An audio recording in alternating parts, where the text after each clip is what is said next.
Chapter 81 Warpath. Chris. Point of view. I journeyed east at a breakneck pace. My boost from momentum of the avalanche had finally peaked and I was moving the fastest I could. I left the terrain-altering effects behind and focused on traversing as much ground as possible. I leaped my way east faster than I could truly keep up with the surroundings. I blew through trees and plants like a bull in a china shop. My boosted stats made running through trees only a slight deterrence rather than the obstacles most people considered them. Splinters and half-broken trees followed me as I rampaged east. For all my power and skills, I had nothing to help me track my foe. It left me zigzagging from pylon to pylon for hours without any luck. Most pylons I ran into were turned into the dungeon-esque monster-infested lands, but some held people. The monsters I ignored, and I couldn't determine if the people I encountered were at fault. Even in my rage-fueled state, I wouldn't just slaughter innocent people. If I were to take a second to think things through, I would have noticed the oddities in the pylons that I had passed, but my focus was narrowed so completely that I hadn't. As my search extended into dusk, my frustrations grew. They were either good hiders or I missed something. Tracy. Point of view. Ma'am, you need to see this. Kathy came running into her office without even stopping to knock first. She was finishing up the checks on the defenses for the wave tomorrow while trying to recover her mana.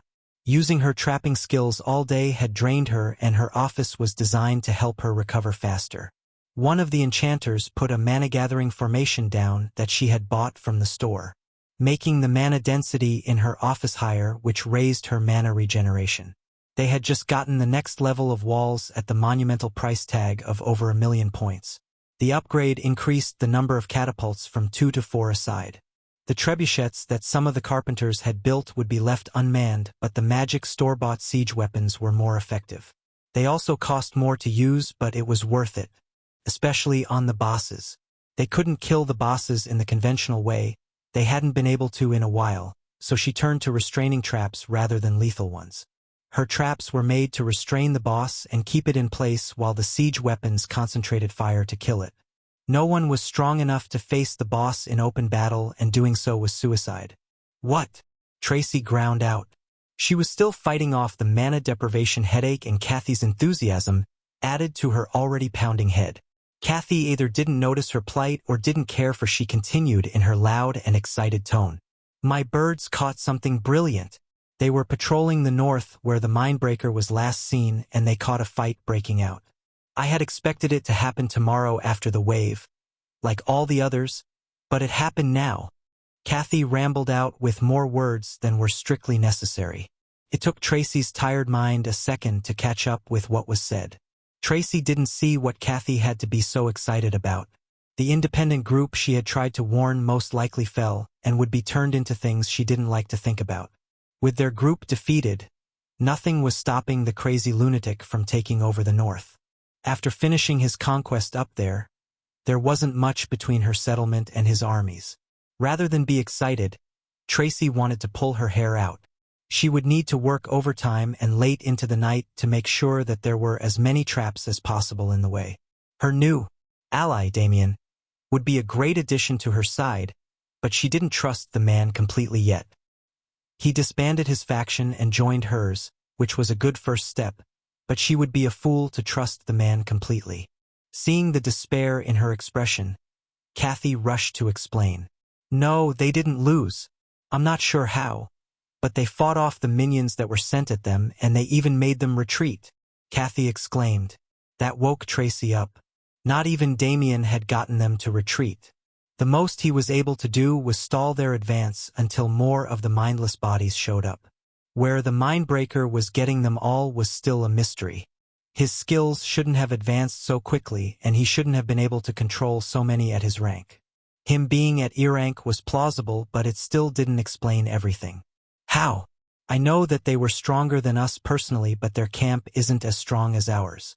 They just got the siege weapons last wave and haven't made any of the other upgrades we have. Tracy questioned. It was something she had wondered about for a while. Tracy spent a mountainous amount of points every wave upgrading her camp, and their strong settlement was one of the main reasons they were still alive. The upgrades they bought with the points they earned were what carried them, but the camp up north didn't have them. Their walls were the first upgrade of stone, and they only recently bought the catapults.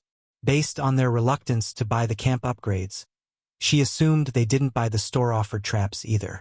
Every time Kathy tried to get close to find out how they were doing it, their scout birds were shot down. It wasn't even the powerful archer who did it anymore. Multiple people in the camp took down the birds. They killed anything that got close. A reasonable approach, but annoying nonetheless. I'm not sure. I only caught the aftermath and the fight was already over. It does seem that they have a powerful elementalist, though, for the land was ravaged by both fire and ice. Kathy explained. Kathy's birds were a tremendous boon, but they could be spotty at times. They didn't have the skills a normal scout did, and you could only see what they could physically take in. They didn't have an identify skill or anything else to gauge power level, so it was difficult to truly grasp the nuance of a battle. All you saw was the events as they transpired, or in this case the aftermath. Levels and strength could only be determined through action, and seeing only the aftermath left them guessing at what happened. "Show me," Tracy said while holding out her hand to the woman. Kathy could see through her birds easily enough, but it took some practice for her to be able to share her vision with another. It took another skill for it to be possible, and Tracy used it to her advantage. She trusted Kathy, but some things she liked to see for herself. Kathy took her hand before closing her eyes to channel her skill. It was disorienting at first, but Tracy was used to the change. Seeing through a bird's eyes was difficult to get used to, but this wasn't the first time she had done this. What she saw left her breathless. The camp looked like it was on fire at first glance, but she soon noticed it was only the land in front of the wall that was ablaze. The gate was blown in and bodies burnt and broken scattered the land. She could see people milling about cleaning up the battlefield with practiced ease. She wished to get closer, but the bird would only get shot down. The only reason she could see clearly was the great vision the animal had. Around the wall were stone ramparts that looked like they were pulled up from the ground. Stone chunks littered the area in front of the gate, and various earth walls and shields were smashed in and left broken. Kathy's elementalist theory was proving likely. Stone, fire, and ice were all spread around the battlefield. It was plausible that they were funneling all the experience into one powerful elementalist. The fire was mostly out, but Tracy could see the burnt scorch marks and blackened areas that marred the land from intense heat. There were ashes of who knew how many blowing in the wind as a result. For some reason, the ice was still around. The stone was in chunks, the fire mostly put out, but the ice was showing no signs of melting. About 50 yards away from the wall, there was a massive circle of frost that covered the ground, and upon it were countless bodies. All of them were frozen in various states of dismemberment and mutilation. Heads were frozen a distance away from bodies like they were torn off. Chests were flattened from what looked like blunt force trauma. One headless body even died standing up and froze before it could fall over. Like a cannonball took off its head and the body froze upright. What she saw was gruesome, and it caused her to fight off the nausea rising from her gut. It was a scene from a massacre. The fact someone had the power to do this scared her deeply. It was unsettling to see the carnage that was left behind in the battle's wake. The ice led away from the camp and into the forest. The path of bodies followed the frozen land before ending in a clearing. The clearing was where the trail of ice and bodies ended. All told, it looked like the Mindbreaker lost a good portion of his army in the north. He had more thralls scattered around the land he owned, but most of his people in the north were gone. Only their corpses remained, and for some, not even that. "Where is he?" Tracy asked. Kathy knew who it was she was talking about. "I haven't been able to find him. He was traveling toward that camp when I last saw him, but I haven't found any traces of him since. None of my birds have seen him either. Usually, he is easy to find since he travels with an army, but I've had no luck. It's like he's hiding," Kathy said. "Is he dead?" Tracy couldn't help but hope for that outcome. "No. His thralls continue working in other areas, so he must still be alive." Kathy dashed that thought with her answer. They didn't know what would happen to the people under his control when he died, but them continuing as normal was a good enough sign he was still alive. While unfortunate, there was nothing she could do about it. She hoped that this would weaken him significantly enough so she could get out of this tutorial without having to deal with him. Just when Tracy was about to ask to leave the vision, she saw something peculiar. A trail of broken trees led further east. Something told her that the path of destruction wasn't from a wild beast. The clearing was wide and most of her attention was on the marks of fighting, which led her to only see the beginning of the destruction and write it off as unimportant. The tree line wasn't what she was focused on at first, but what she saw drew her attention, and she motioned for Kathy to move the bird over there. After getting closer, she saw that the path carved a line through the forest headed directly east. Something had rampaged through the forest without regard for damaging the surroundings. Every 5 to 6 feet, small craters dotted a line leading east. Trees were destroyed and plants were left in pieces. Some were ripped from the ground completely. "What is this?" Tracy asked. "I don't know. I didn't see this at first. I was focused on the battle." Kathy responded curiously. Without needing to be asked, Kathy followed the line of destruction further east. It went on for miles and it seemed to never end. Kathy had to mobilize a few more of her scouts to speed the search up. It took almost 30 minutes before they found anything and Kathy inhaled sharply when they did. Kathy could only share one bird's vision with Tracy, so she was left clueless as to why the woman was startled. Tracy wasn't left in the dark long as the bird she was seeing through changed. The new bird was higher in the air and viewed the trail from a different angle.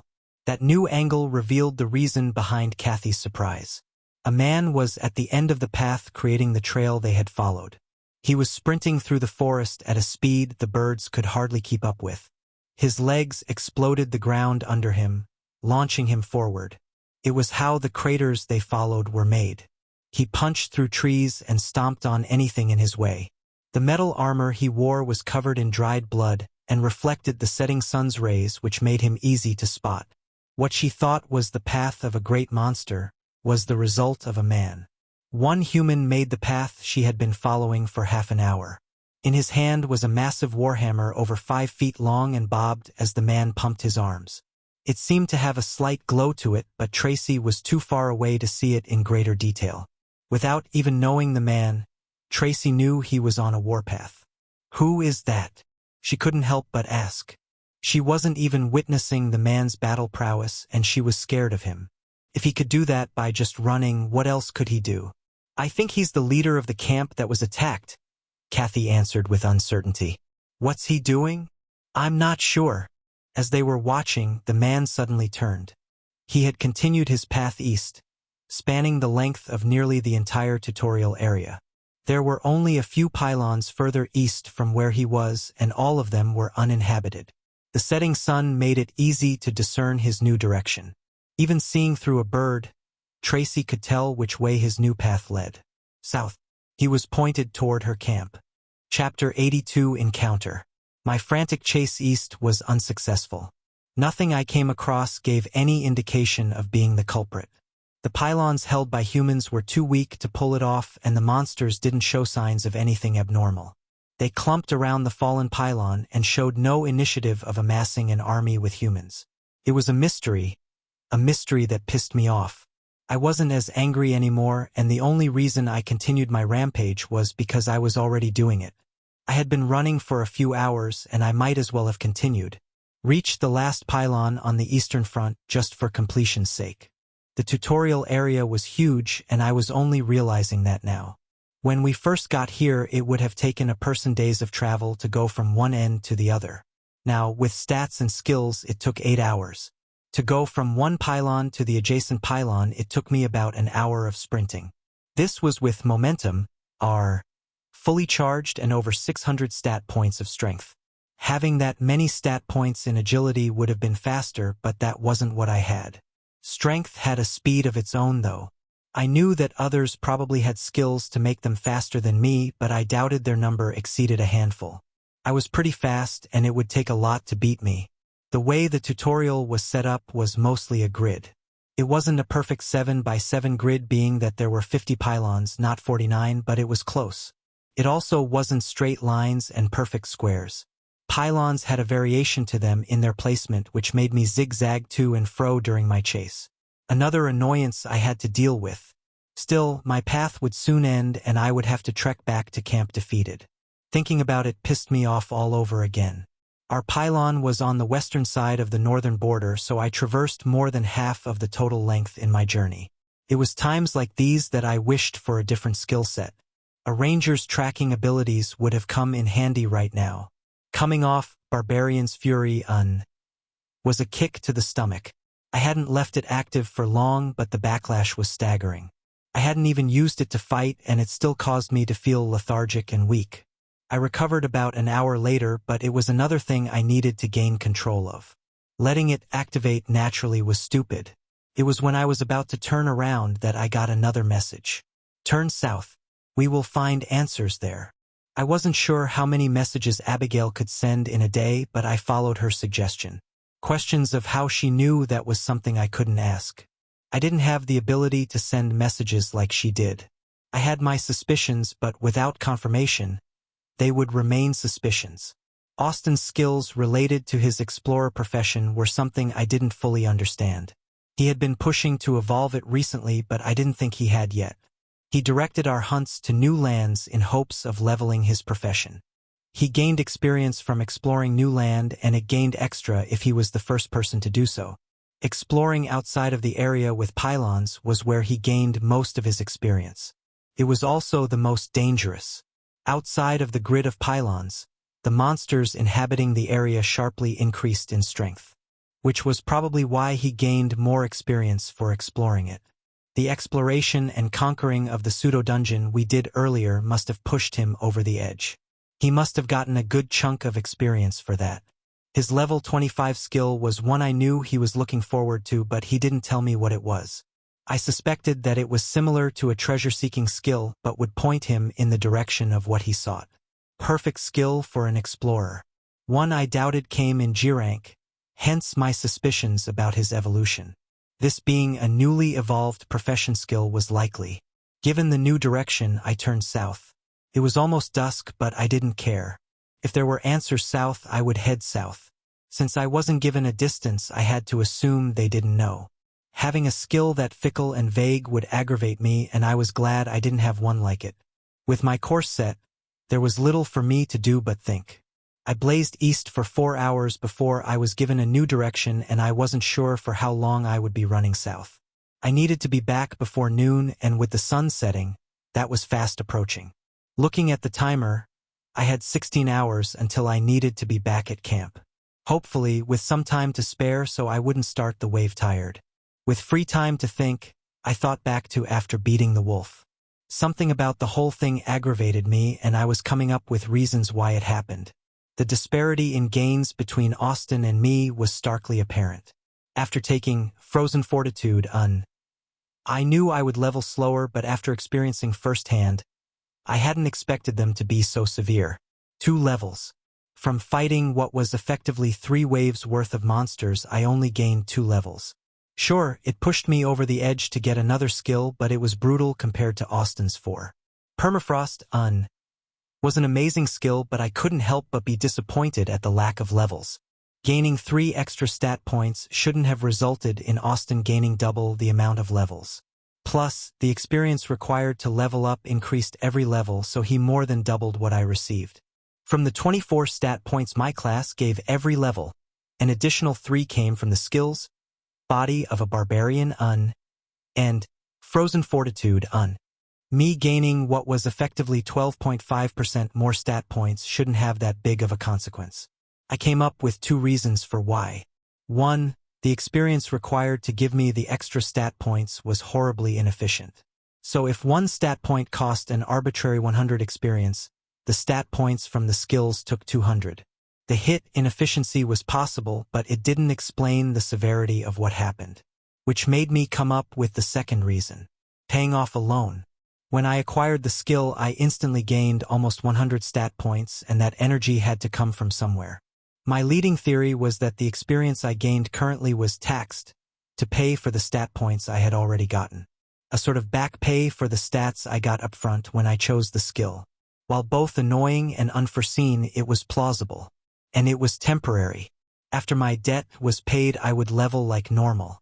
Well, normal-ish. I still had to pay extra for the extra stats, but it shouldn't be as bad as it was now.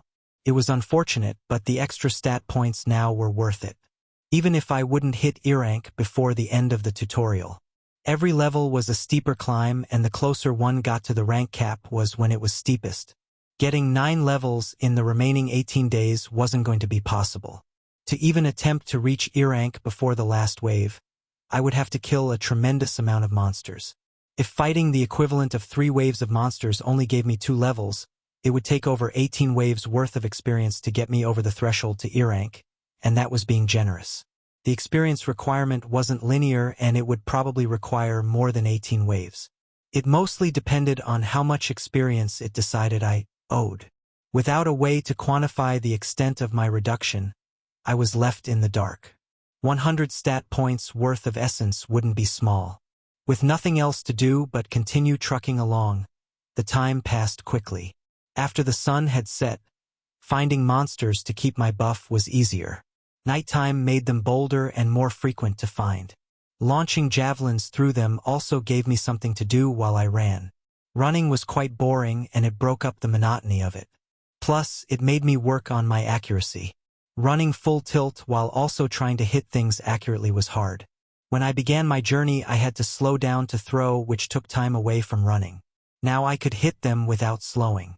Mixing both physical might for power and ice manipulation for accuracy led to deadly results. Adding my law into the mix made it a powerful attack. Targeting larger monsters helped with accuracy. I still wouldn't be able to hit the smaller ones with any degree of success, especially at a distance. Hitting something the size of a giant boar was infinitely easier than hitting something the size of a squirrel. As I continued south, the environment changed. Up north, the terrain was full of rolling hills and temperate forests. Here, it was more humid and filled with jungles. I much preferred the north. After gaining an ice affinity, it only made my distaste of hotter climates greater. I already didn't like the heat and humidity, and that was before I gained ice powers. It was stuffy and sticky and all around a bad time. How people could live in places like this astounded me. Even the so-called dry heat of places like Arizona was too much. One trip to New Orleans was enough for me to never want to go back. Where I lived in Ohio wasn't terribly bad, but the heart of summer was still an unpleasant time. As the environment changed, so did the mana. Wood mana was still present, but more subdued by nature mana. More forms of life thrived other than just trees which produced it. Wind was less prominent and earth was harder to find. Life was a mana type I rarely encountered outside of healing skills, and that jungles produced it shouldn't have been a surprise. With the canopy of leaves casting shadows constantly, shadow mana was common. Even the evolved form of it was here too. Places of permanent shadow had a trickle of darkness mana at their heart. The difference was great. Comparing it to the icy mountain was like night and day. The ice-capped mountains had one main type with others mostly for flavoring. Here it was a mixture of multiple. Life and nature were the clear winners, but the subtypes were still around. It was about 4 hours into my journey when something new happened. Well, other than the terrain changing. After turning south, I stopped rampaging like a wild beast and took the extra second to go around trees instead of through them. My mad dash of rage left me when I realized I wouldn't find my target. So it was with some surprise that the flora suddenly whipped out at me.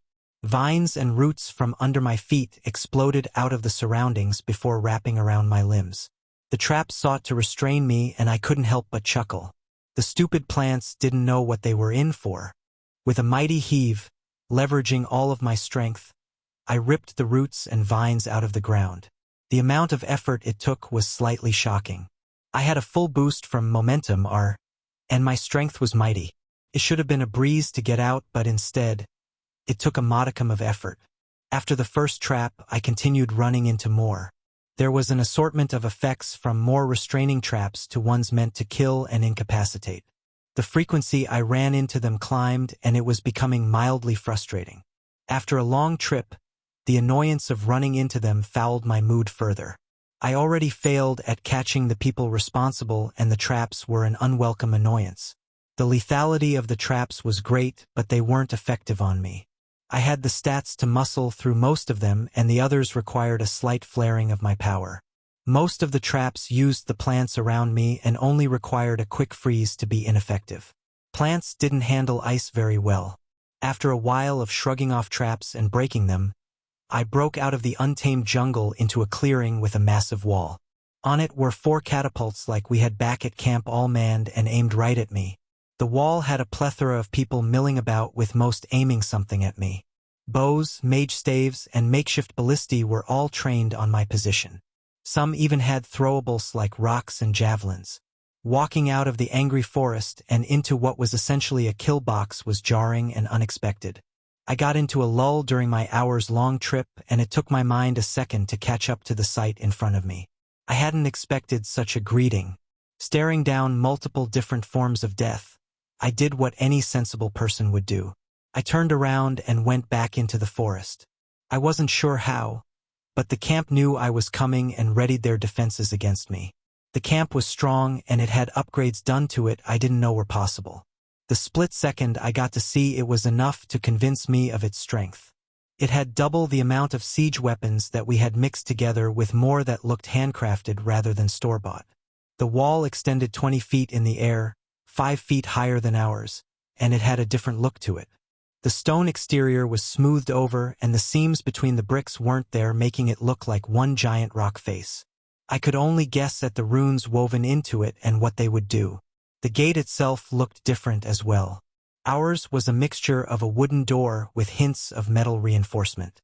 The gate I had facing me was more metal than wood and had a massive iron portcullis in front of it.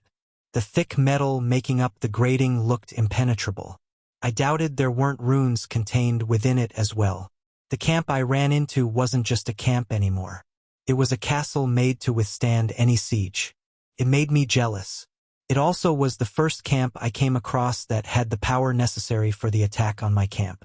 If this is what their camp looked like, they held the power to expand out to others. Ours was far away, but that didn't dismiss them as the culprits. Maybe they were just looking to weaken us before the wave tomorrow and conquer the ashes after we fell to the monsters. They didn't need to conquer our pylon right away. As long as they did it before the tutorial ended, they would get the benefit. Abigail said I would find answers here, and the strength presented against me was an answer in it of itself. Why else would they ready all of their defenses against me? They probably knew I was chasing after them and prepared for my arrival. The roundabout way of getting here I took made the trip longer than if someone knew where to go straight back. It would have given them enough time to get back here before me and get ready to defend while I was running around clueless. The anger that had left me came back with a vengeance. Seeing the strength of what I would have to get through was the only reason I didn't turn back and charge at them. I wasn't sure I would be able to get through. I still had time before I had to return, and I would get my answers. One way or another. Chapter 83, Wrong Foot. Chris. Point of view. After running into the fortified camp, my thoughts raced to come up with an idea of what to do. I had no idea who these people were, and jumping to conclusions was the wrong thing to do. I needed to take my time and consider my course of action. All I was told was I would find answers to the south. That did not mean I would find them here. There was still further south I could travel. Something told me that it was here, though. A slight nudge of my instincts told me I had reached where I was supposed to. Fighting them was not something that I wanted to do, and I needed to get my head straight. I couldn't just barge in and demand answers. One, that was rude. Rudeness wasn't something I normally considered after the world effectively ended, but when a fortified wall was levied against me, rudeness became a consideration again. 2, demanding anything wouldn't necessarily get me what I wanted, and if it did, I doubted it would be quick. There was no evidence that pointed to them being behind the attack on my camp, and assuming that was stupid. Just because Austin's skill pointed me here and said I would find answers didn't mean they were the ones responsible. I couldn't demand answers or fight them, but I also couldn't just walk away. Well, I could demand answers, but I didn't think that would get me anywhere. They had the answers I needed, and they seemed unlikely to just give them to me. Why else would they be so defensive? With my mind fully cleared, I moved the plan of fighting them to the last resort. It wasn't something I would initiate, but if it came to that, I wouldn't hold back.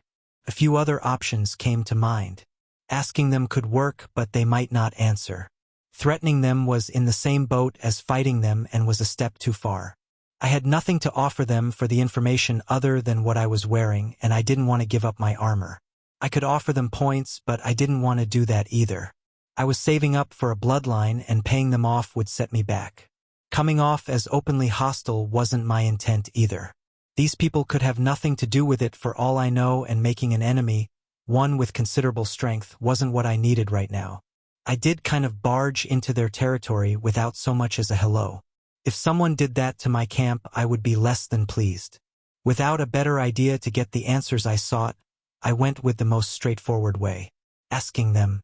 Turning around for the second time, I walked out of the jungle and stood at the edge of the tree line. The wall was still rife with activity and weapons were still pointed at me, but I ignored them. I wasn't sure if I would survive getting shot with everything there, but I had ways to mitigate that. With how far away I was, there was enough time to use Ice Fortress a few times, and my boost from Avalanche would last a few more minutes, should the worst happen. Reinforced Body would help mitigate the damage, and I could use Ice Manipulation on the walls of Ice Fortress to deflect the damage as much as possible. Everything boosted by my law should see me through with only moderate injuries if everything went right. It would certainly hurt, but I trusted in my skills to be able to defend against one volley. After that, I would have to book it to safety, as there was no way I would survive the sustained firepower of everything on the wall. I wasn't even sure I would survive the first volley. Since they hadn't attacked me immediately, I had to assume they wouldn't just open fire on me now. It was a hefty assumption, but one I believed they wouldn't break. If they wanted to, they probably could have attacked me well before I exited the jungle and found their camp. After making myself visible, I took my hammer and planted it in the ground next to me, burying it deeper than I would have liked, but the message was still sent. It was still surprising how strong I was with a full-powered avalanche. I wasn't sure they would understand my message, but I hoped they would. I was trying to signify putting down my weapon and asking to speak. The hammer was within reach, it would be stupid to get rid of it, but I wasn't holding it in a threatening manner anymore. With deft use of permafrost I subtly worked to chill the ground around me. On the off chance this went badly, I needed to prepare to defend myself. Tracy. Point of view. Why did he have to come here? After learning the man was coming in her direction, she readied her camp just in case he attacked. She had seen the power he wielded and was justifiably afraid of what he might do. She was treating him like she would a boss monster from a wave. She had the weapons manned and people ready to defend in case of attack, and she was using the time until he got here to figure out why he was coming. They hadn't done anything to the man or his camp, so his abrupt turn and his subsequent journey here was a mystery. She had Kathy keep track of his progress while she got ready to receive him. She needed to be ready just in case this turned ugly. The man's power was nothing to scoff at, and even behind her walls, she was still uneasy. Picturing the ease the man bulldozed through trees, and his giant leaping gait still played through her head. She wondered how many points in strength were needed to do that. With plenty of time to spare, she and her forces were ready for the encounter. The man had slowed as his journey stretched on, and he stopped knocking over trees, which made her preparation time longer. Watching him tear through her traps only made her more worried. Even the mindbreaker didn't so casually stroll through her territory. This man treated them more as an annoyance than anything. It still only took a few hours from the time he started traveling south for him to arrive, which was faster than she would have liked. He tore through the last of her traps like they were paper before busting out of the tree line.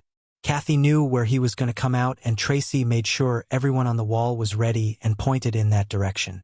The man took one look at the wall, saw everything she had arrayed against him, then turned around and went back into the forest. It made her want to laugh had she not known the man was a walking disaster. She stood there on the wall, momentarily stunned, before the man came back out. He stopped just inside of the tree line and slammed his hammer into the dirt. After putting the weapon down, he crossed his arms and stood there menacingly. Tracy wasn't sure what the man was after and made sure that no one attacked prematurely. The man's camp defeated the mindbreaker, and getting them as an ally would help tremendously against the threat he posed. She trusted in her defenses, but the man already showed great strength, and that was without revealing any skills. All she knew was he used ice and had Herculean strength. He could have extremely strong skills for all she knew that could let him get over the wall. They stood facing each other, one standing alone, the other behind a stone wall and on top of fortifications. Both just stared at one another. "Ma'am, what should we do?" one of the wall leaders said. He was a heavy-set man who came from a faction Tracy didn't even remember anymore. He was one of the 4 appointed wall leaders and was in charge of the northern wall, where they were. The 4 wall leaders were the strongest in camp outside of her and Kathy. The generals she had holding her other pylons were stronger, but they weren't here right now.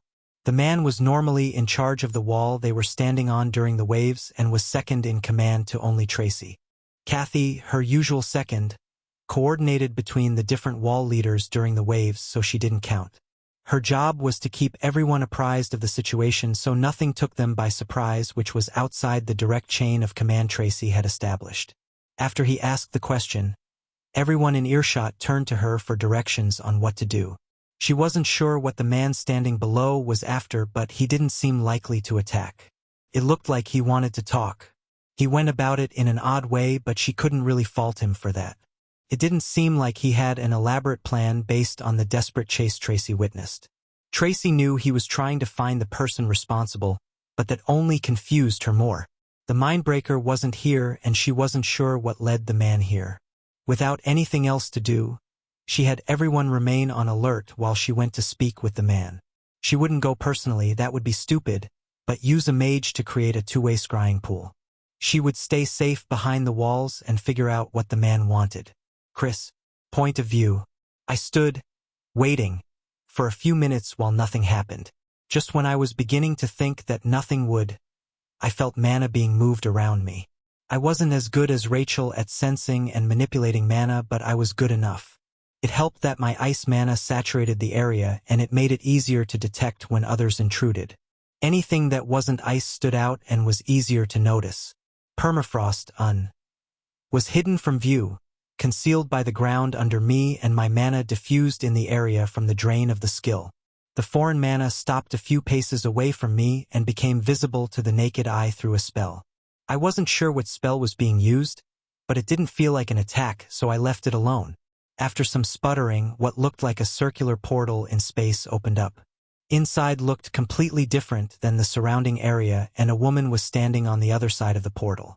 It was an odd way to speak with someone, but it accomplished it all the same. I knew portals weren't something we could create yet, so I wasn't worried about any attacks coming through. It seemed like it was only for light and sound. The other side looked like the inside of a stone room and was dreadfully plain. The only thing I could see except for the stone that made up the room was the woman standing front and center. She was on the shorter side and looked young. Well, I was also young, but it didn't feel like it when what felt like a decade had passed in the past month. The woman was in her 20s and I couldn't get an accurate judge of height through the portal, but she couldn't be over 5 feet 6 inches. Her brown hair was tied up in a ponytail and the tail only came down to her neck. If it was down, I doubted it would go very far past her shoulders. Her face was a mask of stoicism with a hint of what looked like confusion. I wasn't the best at reading facial expressions, but having better visual sight made it easier to see tells.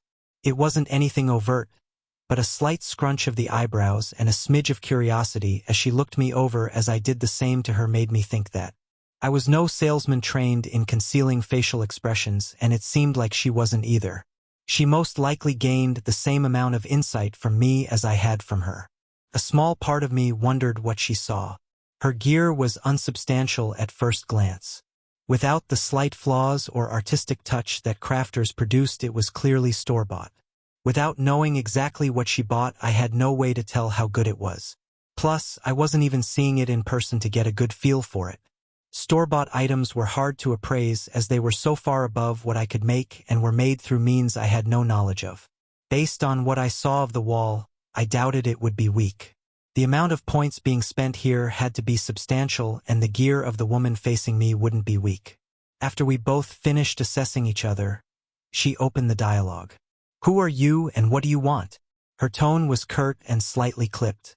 It made me cringe a little thinking about how she probably saw things. A random person runs up to your camp and just waits, demanding an audience. It wasn't the most polite way to begin a relationship. My name is Christopher and I came from a camp up north. Since I was the intruder, it was only right to give my name first. We were recently attacked and I was searching for who was responsible. I had entertained the thought of lying to them but didn't go through with it. They most likely had no idea who I was, and even though they probably wouldn't find out, lying felt wrong. I blamed my dad for infecting me with this notion of honor. Plus, being straightforward and truthful was the fastest way to get what I wanted. A skill someone in my camp has led me here and said I would find the answers I was looking for, I stated. Mentioning that the only thing I was given was a direction would remain a happy little secret. They didn't need to know that. Plus, it wasn't lying. The omission of facts was different than lying. My dad wouldn't agree, but he wasn't here now, was he? The woman chewed on what I said, thinking for a moment. I wasn't sure how she would respond, but what she said shocked me. So you aren't here to attack us? That was a question I hadn't expected. Sure, I busted out of the tree line and was wielding a weapon at the time, but I didn't do anything overtly threatening. I wasn't sure where she got the idea I was going to attack her.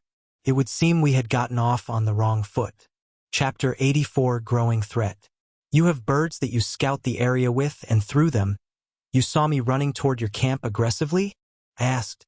After realizing there was a miscommunication, I tried to figure out why they thought I would attack them. Finding out they had birds watching me as I rampaged through the forest was unexpected.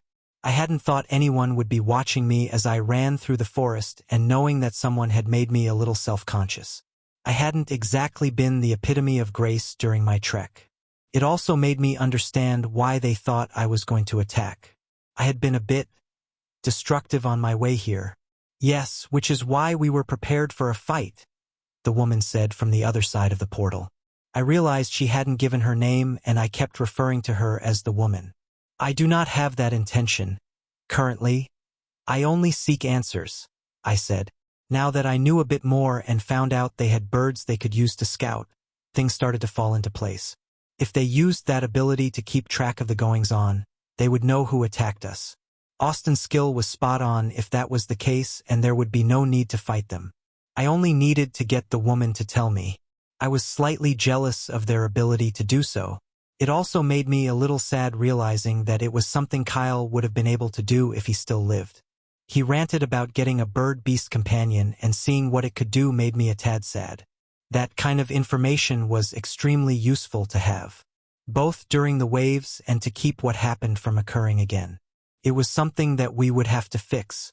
Getting that skill or class for someone in our camp would be difficult. Everyone had their own paths to tread, and having a skill not in line with that could be detrimental. Especially now, when things were about to come to a close. We didn't have any beast masters, but we could come up with something similar. The woman seemed to be thinking of how to respond, and her indecision vexed me. The possibility that she knew and wouldn't tell me angered me.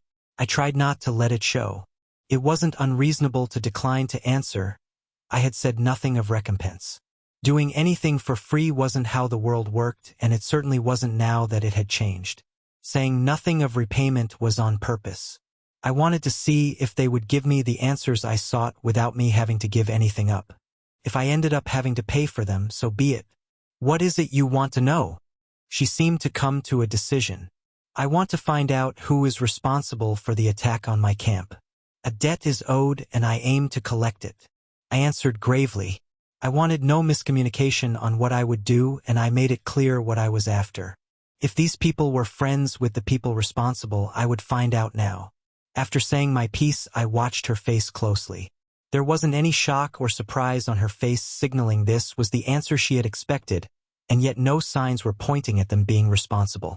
She also didn't become defensive or indicate in any way that she was allied with the people responsible. As I said before, I wasn't the best at reading faces, but I should be able to see something this big. Making clear my goals of revenge, I aimed to catch any hint of deceit or defensiveness if they did turn out to be behind it. There was too much I didn't know, and I couldn't discredit the idea that they might be who I was looking for. If only Austin's skill could have led me directly to who I wanted. I wasn't sure how it worked, but it was already frustrating me. If only it could point me to who was responsible and make this whole thing easier, But no, it led me on a wild goose chase with only a direction to go off of. Why the skill worked in roundabout ways was vexing. If it intended to send me on a wild adventure to seek the answers I sought, it was doing a good job. She took another moment before answering. I know who did it. For a moment I feared she would ask for something in return. It was someone we call the Mindbreaker. The name she mentioned meant nothing to me, but that didn't matter. All I needed to know was where I would find him. If she could point me in his direction, I would be on my way. Do you know where he is? I asked. I wasn't going to trust her blindly, but this was as good of a lead as any. We do not know where he is. The last we saw of him was when he was up north. If you remember, I sent your camp a letter about it, she said smugly. Now that she said it, I did remember reading a letter about something like this. We got letters from a few different factions earlier on in the tutorial, but they mostly stopped after a while. As the tutorial increased in difficulty, factions stopped sending letters. I usually ignored all of the letters as they were all asking for help or asking to merge camps. There was one I remembered that warned of an impending threat, but I had other things to deal with and dismissed it at the time. It wasn't important when there was a wave to prepare for the next day. Finding out the threat was real made me want to go back and slap past me. I wasn't sure if anything would have changed, but it would have been good information to have. No one died and no one received major injuries, so dismissing the letter didn't result in anything too bad. But it could have been a lot worse. It was mostly the surprise of my camp being under attack that scared me so much. It was unexpected. A threat aimed at my family shouldn't be unexpected. Since the woman I really needed to ask her name didn't know where the person was, I settled for the next best thing. Where is his camp? If I couldn't find the person, I would go to their camp. Let's take a step back so I can explain to you the threat we face, she said with a serious tone. I hadn't missed the fact she used we, not the threat I face. She then went on to describe what the Mindbreaker, a man named Craig, had been up to. The name sounded familiar, but I couldn't place it. She told tales of taking over pylons before dominating people's minds. She wasn't certain how he did what he did, but she knew a lot. His class revolved around gaining thralls, and most of his skills were related to wearing down mental defenses before taking over. The other skills he had were related to controlling the thralls he already had. The fact she knew so much about the man's class and skills was a tad worrying. I hadn't exactly kept what I was able to do secret, and there were numerous times I had fought with birds around. Were they spying on me? Did they have the same kind of information on me? Or my family? The thought was unsettling and not one I particularly liked. I now understood why so many people had identify block. Being so exposed didn't feel good. I was used to only being around my family, where we already told each other what skills we had, so blocking information gathering skills was useless. Back to the Mindbreaker, though, the information she gave me explained why we were attacked by both monsters and man. She mentioned that after gaining levels and experience using his skills, the Mindbreaker expanded out to monsters under his control. His supply of further human thralls dwindled as more people either died or were already under his control, so he expanded to beasts. I was told he didn't have as much control over the animals since their minds were less developed, but he could still give rudimentary orders like attack or defend an area. After she was finished giving all the information she knew, it turned out to be quite a lot. So the man has mental skills, an army of thralls, 9 pylons, and has only been growing in power. I summed up, to which she responded with a nod. Hearing that such a threat was growing without my knowledge was jarring. It made more sense now why she had given me this information for free. What she told me was a threat against us all if it was true, and telling me helped her in the long run. Knowing that telling me was in her best interest made me inclined to trust it more. I still wasn't going to blindly trust it, but verifying the truth of what she said shouldn't be hard. All I had to do was search out one of these pylons and see for myself what they held. I had assumed everyone was busy fighting the waves, not gearing up for world domination. Well, tutorial domination. The list of things to worry about seemed to only grow. As she relayed information about the man, I thought of what I would do. I couldn't rush off with a half-baked plan like I did before. So many things could have gone wrong, and I was lucky they hadn't. I was confident in fighting an army, but I had zero idea how many thralls the man had. Rushing in blind could lead me to an early grave. I could have been led into an ambush, surrounded by beasts, or he could have trapped me and tried to work his mind voodoo on me. There were so many things I didn't know were possible. I didn't even have any mental defense skills which the woman said were available in the store. Her pylon rank was higher than ours, and a wider variety of skills were available to purchase which ours didn't have. The sheer breadth of what I didn't know was astounding, and that didn't even include the stuff I didn't know that I didn't know. I had been so focused on surviving that I hadn't spent any time or points on learning more about the possible things I may face in the future. I hadn't even known mental domination was possible. Suffice it to say, I had a lot to think about, and I needed to take some time to come up with a plan of action. There would be no more charging forward blindly. As our talk came to an end, it seemed the woman was debating asking me something. Before she came to a decision, I asked something that was on my mind. I never caught your name. She had never given it, but phrasing that way was nicer. Tracy. Tracy Strong, she answered. Well, it was nice to meet you, Tracy, but I have things I need to do. I wish you good fortune. I concluded. I needed to get back to camp and discuss what we were going to do. Just when I was about to turn and leave, she said one more thing. It seemed her mental deliberations had come to a conclusion and she had decided to voice her offer. Hearing it left me speechless. I hadn't expected to be offered that, and I could only answer non-committedly. That wasn't something I could decide by myself. My entire run home I went over the last thing she said. It would work, but I didn't know if I wanted to. Chapter 85, first of 9. My trip home was uneventful, which gave me time to look over all of the notifications from the previous day.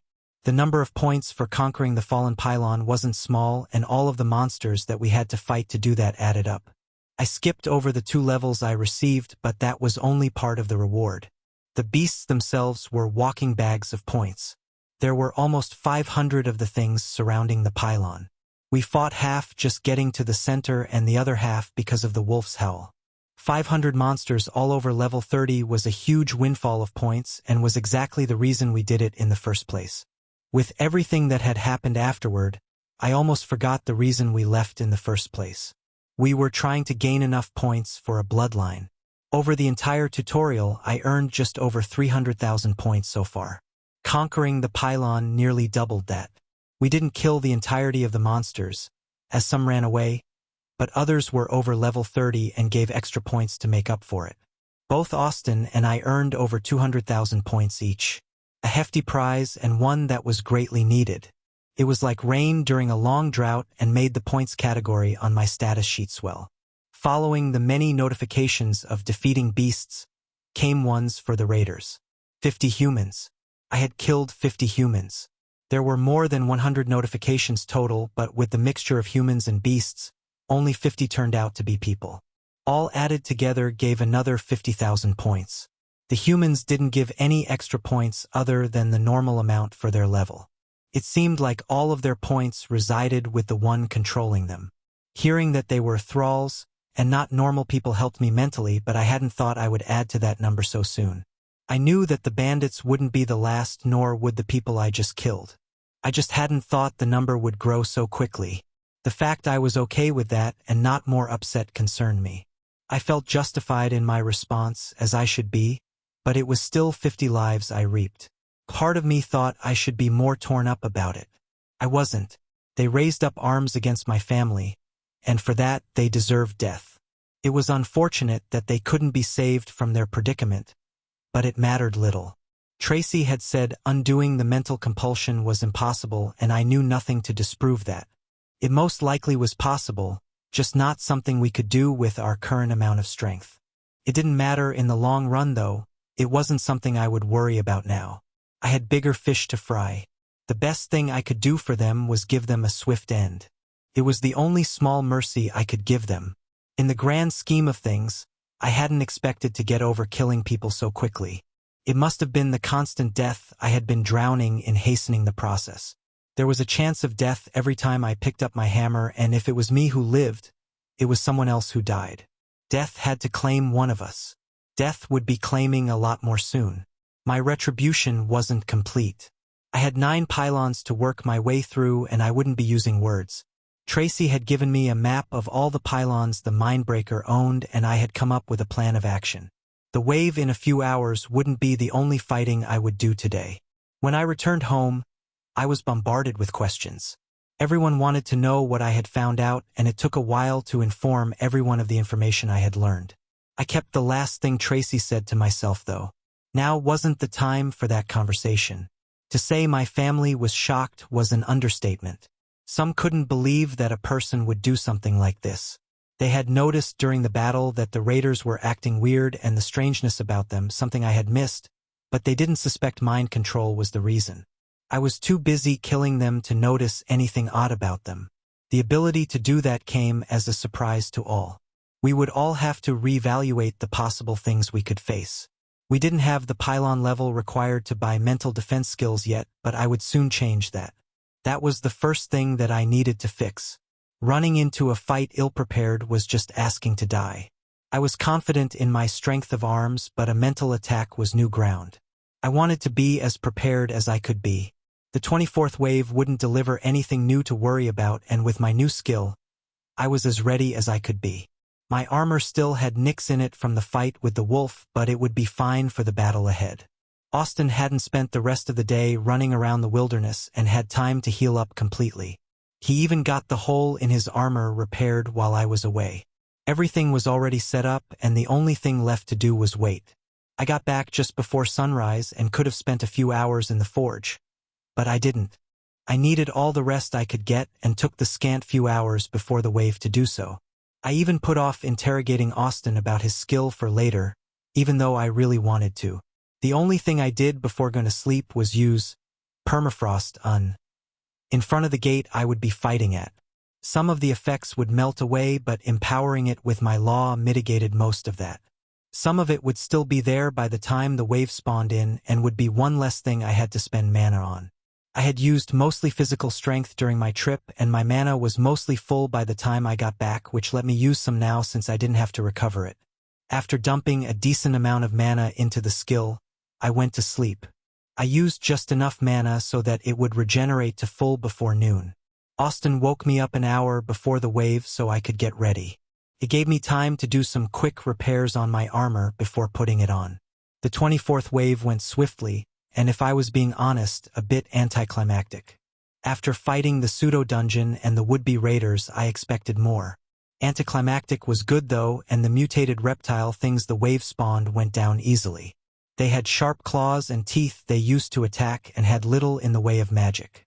They relied almost entirely on their body. The boss gave a few good licks, but all told, it went without issue. Some damage to the camp and light injuries to a few people, but mostly fine in terms of heavy damage. The wave earned me another 40,000 points. Every wave increased its bounty along with its difficulty. After the normal wave came the pylon upgrade.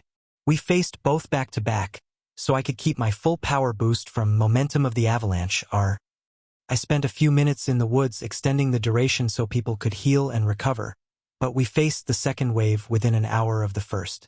Seeing how much we were missing out on by not upgrading our pylon convinced us to change that. The things that became available and the upgrades it unlocked were worth fighting another wave.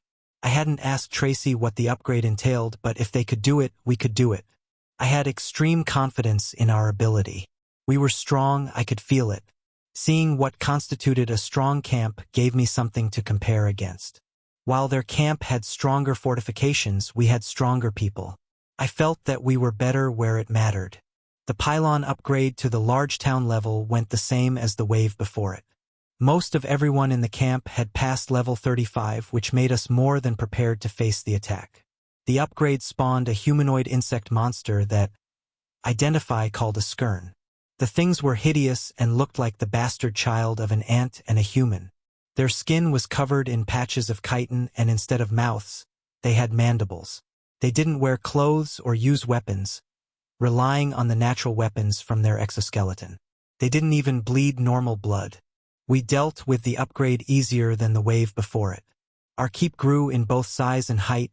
Its walls thickened and turned more castle-like with every upgrade.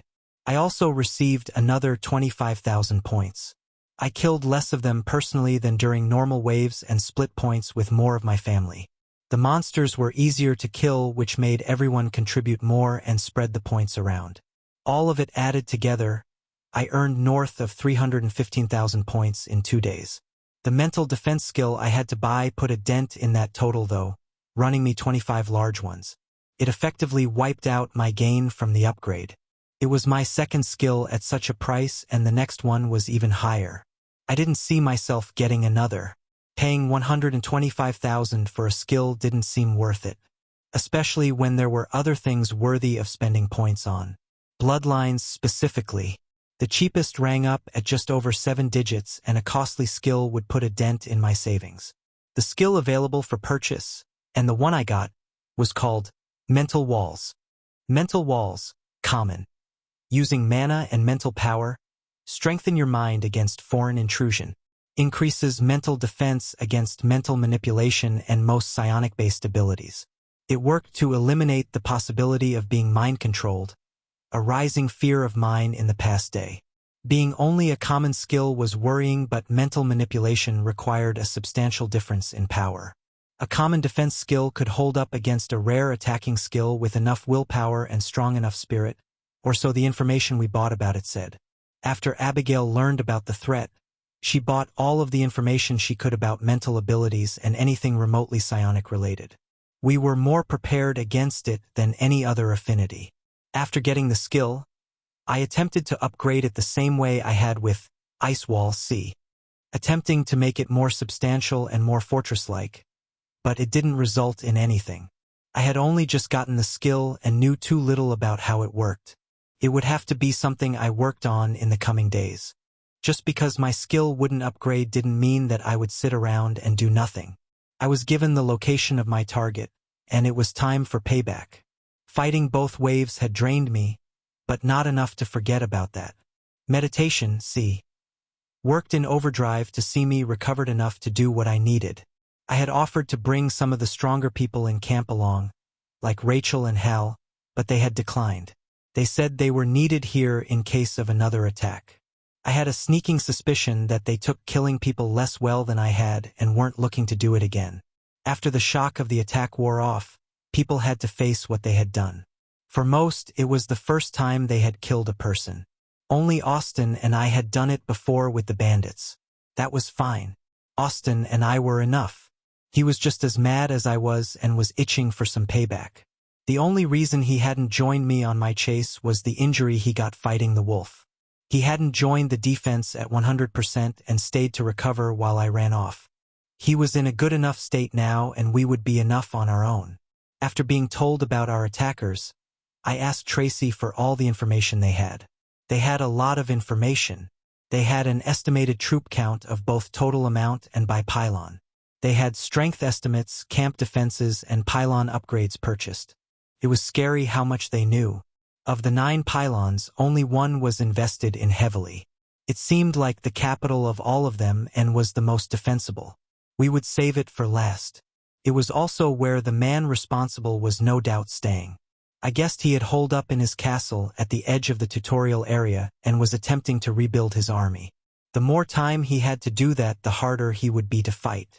The strongest of the 9 pylons sat in the northeastern corner of the tutorial area and was the farthest away from our camp. The 9 pylons he owned spread from the corner down both the eastern and northern borders.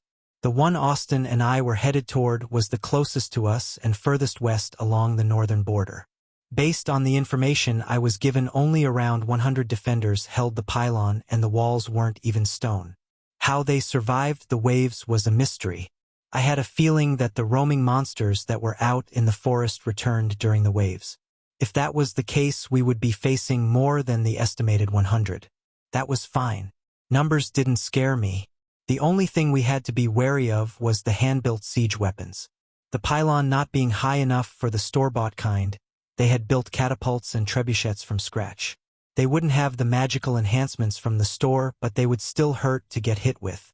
I wasn't sure how deadly they would be until I saw them for myself. I wasn't worried about Austin. If his speedy ass got hit with the slow-moving projectiles, something went horribly wrong. If he could dodge a level 46 wolf boss, he could dodge some flying rocks. I, on the other hand, had a lot more stationary fighting style. I still moved during battle, but not as quickly as him. I doubted I would be hit, but it wasn't a possibility I could ignore. A part of me even wanted to see if I could tank one, just to see if I could. We would see when the time came. The pylon wasn't far away and would only take us a few hours to reach. A few hours and I would pay the man responsible for attacking my family back. It would be the first of 9. Chapter 86, Unrealized Strength. That's a lot more than 100, Austin said from beside me in the bushes. No shit, Sherlock. I can count, I retorted. We had arrived at the camp less than an hour ago and were taking the time to scout before attacking. I didn't trust Tracy's information fully and wanted to see the place for myself. Plus, scouting out the camp was good practice. I wouldn't always have detailed reports like I did now, even if I didn't trust said reports. According to Tracy, the highest level here was level 35 and was the one in charge of the pylon originally, before the Mindbreaker took over. What was supposed to be 100 foes turned out to be double that. It would seem that all of the minions the Mindbreaker had wandering outside the camps came back for wave days, which was today. I had thought that right after a wave was the best time to attack since it would be when the camp was most vulnerable. Turns out that wasn't the case. I didn't know when the camp would split up and return to the normal garrison, but I didn't feel like waiting. 100, 200, it didn't much matter in the long run. There was a limit to my endurance and ability to fight, but I hadn't found it yet. And it certainly wasn't only 200. I would treat it as just another wave, except this wave had defenses, and skills, and tactics better than beasts. I was told that their tactics were rudimentary and that they lost a lot of their ability after being converted to thralls, but they were still ahead of beasts. Altogether, I wasn't too concerned. I was higher level than everyone in the camp and none of them had a law, according to Tracy. I was inclined to believe that part. If the people here had a law, they would have put up a better fight against the Mindbreaker. Sure, they might have still lost, but if that was the case, they weren't that powerful to begin with. What's the plan, Stan? Austin rhymed. Part of me wanted to say that now wasn't the time for jokes, but I refrained. It was a small return to normal that I didn't want to tarnish. Austin and I had never been the type to be ultra-serious. It just wasn't our nature. I had been forced to abandon that and become more serious while leading the camp. But with only the two of us here, it was nice to shrug off that weight. Looking at the camp brought up some feelings I would have rather left buried. Saying I wanted revenge was one thing, actually doing it was different. Even though it wasn't really people I would be killing, they still looked like people. Austin sensed my hesitation and said, "Think of them like zombies. You wouldn't hesitate to kill a zombie, right?" I knew he was right, but I couldn't help it. My dad had specifically warned me of the slippery slope I now walked. If I justified killing these people, I could just as easily justify something else. Soon enough, I would justify wholesale slaughter. This was a new world. I needed to let go of past morality and build a new one. I hadn't given it much thought yet, and it was something I would have to do, sooner rather than later. What ended those feelings was that whatever morals or code of honor I came up with would all justify what I was doing now. They attacked my family. Lethal force was acceptable. Well, first we have to get in. We can't do anything from outside the walls, I said with newfound conviction. Austin eyed me but only nodded without mentioning anything. How are we going to do that? From what I remember, the walls are enchanted to be unclimbable. Austin's vision slowly concentrated on the gate. The gate made of only wood. Do you think you can? I followed his line of sight to the gate. I'm not sure. I haven't tried before. You're a lot stronger now, he said, like stating that fact made it possible. I took a second to think about it. With a full boost from Avalanche R and Fury Un, I would have over 700 strength. Add Heavy Blow Un and Frostbite Un layered on my hammer, it should be possible. I had tested the strength of the gates before, but it had been a while since our camp had wooden walls. At the time, they seemed sturdy and I couldn't have smashed it. Also, at the time, I was half my current level. This wasn't the first wooden wall that the wolves of Wave 10 got through. It was the upgraded one. Even upgraded, it was still only wood. The only way to know is to try, I said with a slight chuckle. The idea of smashing through was extremely enticing. It spoke to the boy in me that liked seeing things destroyed. I had kept my boost on the way here with the occasional javelin throw and beast in our path, so I didn't have to wait to build it up. If we run fast enough, the siege weapons will be completely useless, Austin added. With our speed, a full sprint would be impossible to keep up with while aiming the bulky things. It would take them out of the picture completely. What about the spells the defenders will throw? It isn't like they won't see us, I questioned. I doubt they will be able to harm you under your ice, and I can handle my own, he said. With our plan made, I readied to get up. Austin moved to follow. I thought you were going to wait here? What if I fail? I asked. If I failed to make an opening, we would both be sitting ducks. I don't think you realize how ridiculously strong you are. I wouldn't be surprised if you could smash a hole through the wall, let alone the gate, he said with a slight chuckle. He stated it like it was obvious. I wasn't so sure. The wall was thick and was enchanted against specifically what I was going to do. Well, he could do what he wanted. I wasn't his mother. Frost armor worked to freeze around me as I readied for battle. I had dismissed the skill while waiting so I could see better. Plus, a giant ice sculpture with frost steaming off of it wasn't exactly stealthy. Without any need to wait any longer, I sprinted toward the gate. Austin's agility let him keep up with me somewhat, but he had to use a skill to do it. My stats were too high otherwise. As I ran, I couldn't help but think about if it didn't work. I knew I was strong, but this was a store-bought wall enchanted specifically against what I was trying to do. The monsters of the wave could only get through after hundreds of them clawed at it, and I was but one man. I would give it the good old college try, though. After we left our tree-line cover, we were seen quickly. It wasn't like we were trying to hide, we were charging straight at them. An alarm of some sort was sounded and the wall began to fill with bodies. The tree line we came from was only a few hundred yards away, and they wouldn't have enough time to fully man the wall before we reached the gate. The people already on the wall began to launch spells at us when we got into range. Fireballs, earth spikes, and other elemental attacks flew down at us as we raced toward them. I didn't bother to dodge and watched as they bounced off my armor or splashed ineffectually against it. Fireballs were useless and barely did anything, and earth spikes were only slightly more effective. The weight behind them alone would stagger a lesser man. I wasn't a lesser man. The sheer number was the only reason my ice began to crack. The amount of mana I was being bombarded with wasn't small. A slight use of ice manipulation, and a hint of my law was enough to stop that from happening. I had designed the ice armor to crack when hit with blunt force, which was the main reason the weak attacks managed to do it. As the ice cracked, the blunt force spread out along the cracking ice and dispersed around me. Rather than the force transferring to what was under it, me. It was designed after ceramic body armor plates. The way they worked was similar, and where I got the idea from. I could have left the cracks there and the skill would have worked to refreeze them, but I decided against it. I wanted to be as protected as I could be. It wouldn't do to neglect it and get hurt by something unexpected. Without the ability to see behind me, I expected Austin to be racing around trying to dodge everything while I just bulldozed through. It was enough to bring a slight smile to my face. The thought of him jumping around like a monkey trying not to get hit was quite funny. The thought of him using me as a human shield was less funny. As the distance shortened, the number of attacks we were under only increased. More people manned the wall, and their aim was significantly better the closer we were. A catapult boulder was launched at one point, but it soared over our heads before landing ineffectually 100 feet behind us. Another wasn't launched before we made it to the wall. The attacks started to build up and strain even my armor, strengthened as it was. I actually had to use my full law. I had only used light touches before to save it for later. Strengthening my entire armor was still strenuous on my mind for extended periods of time.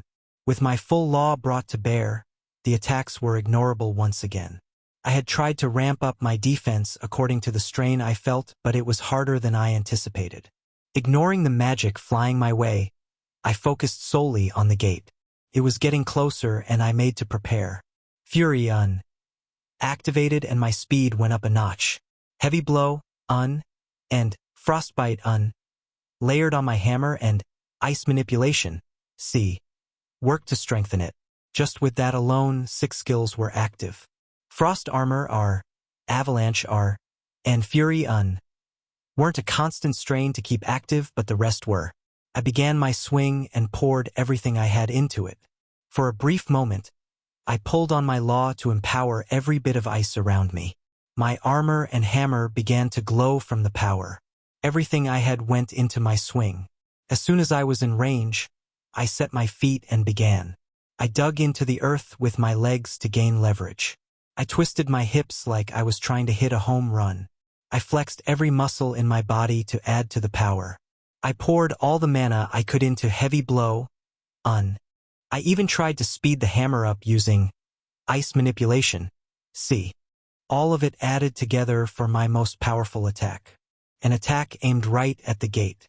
The attack landed and everything happened so fast I couldn't keep up with my eyes. The gate just disappeared. 1 second it was there, the next gone. My hammer exploded in my hands after the attack landed. Wooden splinters and ice shards were sent flying into the camp, spraying anyone close enough with the gate-turned projectile. I stood in the gateway of the once intact gate with only the bottom half of the handle of my hammer in my hands. I was stunned. Shouldn't have been that easy. The attacks briefly stopped as if they were just as surprised as I was. The only person unfazed was Austin, and he didn't miss a step as he ran through the broken gateway around me. As soon as he was inside, he started attacking with abandon. Light beams shot out in between spear thrusts that claimed lives every time they landed.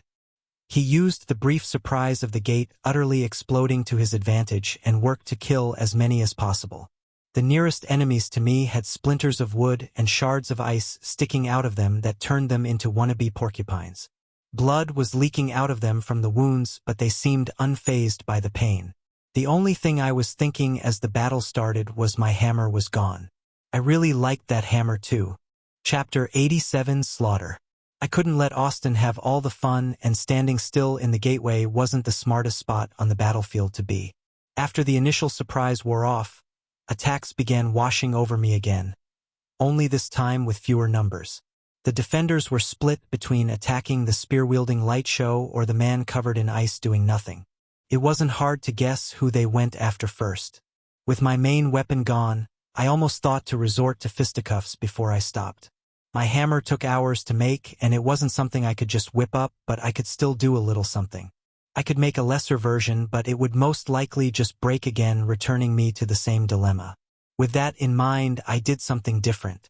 While working to make a new weapon, it didn't stop me from joining the fight. Without the need to hold 6 skills active at the same time, I shifted what skills I was using around. Fury Un and Avalanche R were a given, but the rest were free to switch around. Permafrost Un blasted out of me with a decent amount of mana, drastically lowering the temperature near me before Hail C started falling to hasten the effect. I used Ice Manipulation, C, to pick up the pieces of hail before sending them spinning around me.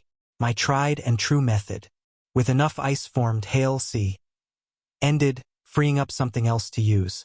Ice arrows Un were launched at any and all near me that I wasn't attacking with my snowflakes. I threw up an ice wall, Un, in front of a trio of charging warriors before using Shatter Un. Ice shards exploded out, skewering the trio dead. After pulling in more of the ice surrounding me, I condensed it down the most I could, creating a dense rod of ice. At one end, I worked to flatten it out before sharpening one edge. The flat section was barely a foot long compared to the rest of the haft. A 6-foot glaive condensed into being in my hands, ready for battle. The force of hammer strikes would break any hammer I made, so I opted for a slicing weapon. Plus, I wanted to use an old skill. It had been a while since I used it, and I wanted to give it a go once again. It used to be my most effective way to deal with many weak enemies. Heavy weapon proficiency, AP, still worked with my new weapon, luckily, but I was entirely unfamiliar with it. I wouldn't be able to use it to the best of my ability right away, but it was enough for now. We weren't facing anything too strong. After the glaive finished freezing into shape, a quick twirl to test it was enough for me. With a weapon in hand, I jumped into the melee. Limiting my strength was difficult, but being able to cut through what I was hitting lessened the strain. With my control over ice, I was able to create the weapon with a wicked sharp edge, easing the process. With my first swing, I decapitated the thrall rushing at me. Even as inexperienced as I was with the weapon, I could still swing it effectively. Seeing a head go flying wasn't the prettiest sight, and it wouldn't be the last. Recovered fully, I began cutting down enemies. After the initial test of the weapon, I activated Sweeping Slash C for the first time in weeks. A blade made of mana condensed on the edge of my glaive and extended my range out past the end of the blade. With my mana control and law aiding it, the weakened strength wasn't a problem. The mana blade extended my reach by another few feet. When I used the skill before, I was limited to a foot. I was a lot better now. Add to that weaker enemies, the blade from Sweeping Slash C was enough. I had tried to find a use for the skill ever since switching to hammers as my main weapon, but it went against the skill's nature. It was built to be a slash, it was in the name, and I hadn't been successful in my attempts. I figured it would take an upgrade or two to change it. Upgrades were hard to define. When we first got the system and were given skills and everything, I had assumed that upgrades only made the skill more powerful. While true, that wasn't all they did. Take Power Strike C, for example. Both Jonathan and I started with the same base skill but upgraded it into two different ones. I upgraded it into Heavy Blow, which increased the strength and weight of my swings, while Jonathan upgraded it into Sturdy Blow, While both skills were similar, they were different enough to earn separate names. His worked similar to mine but focused on sturdiness instead of heaviness. It went with his earth affinity well. That proved that upgrading skills had some leeway to change. Both skills didn't change in their function though, and both still worked to increase the power of blows like the base skill.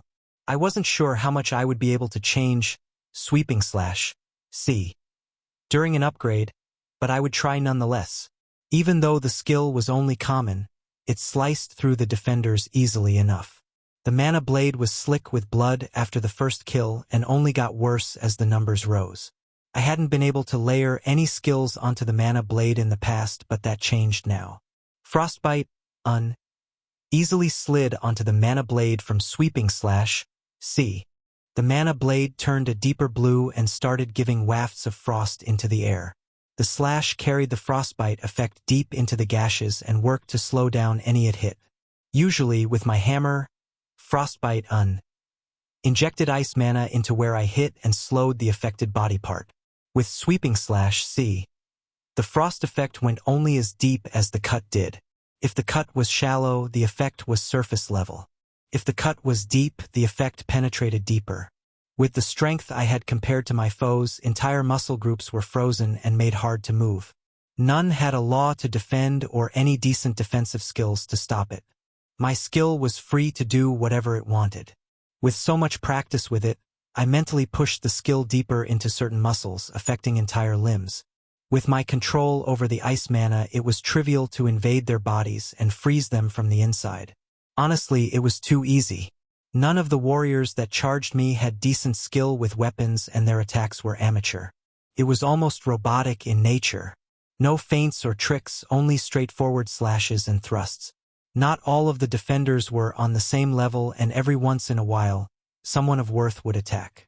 Saying they were of worth was a stretch, but compared to everyone else here they were. We didn't know where the so-called leader was, but that didn't stop us.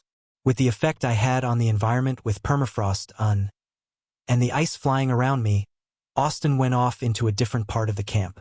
I could fight with people around, but it took away from what I could really do. Plus, focusing on not hitting friendlies was annoying. The occasional solar ray would shoot out toward me, but Austin knew I could tank them. He could freely use his skills without the worry of hitting me on accident. Some of his more powerful skills would hurt, but nothing here required him to use those. If he used a full power attack on me with the intent to kill, I wouldn't be able to tank it like it was nothing. He was too strong for that. Plus his light had a penetrating effect that worked well on my armor. Ice wasn't the best thing to use against light-based attacks. Some always made its way through. An annoyance I had while fighting with him for practice. As I fought with the glaive, I got better with the weapon. Took wider swings, and I had to learn to keep the edge straight, but it wasn't all that hard. I wasn't fighting masters of the sword or anything. If I had to guess, I was fighting at a beginner level with the weapon not far from novice.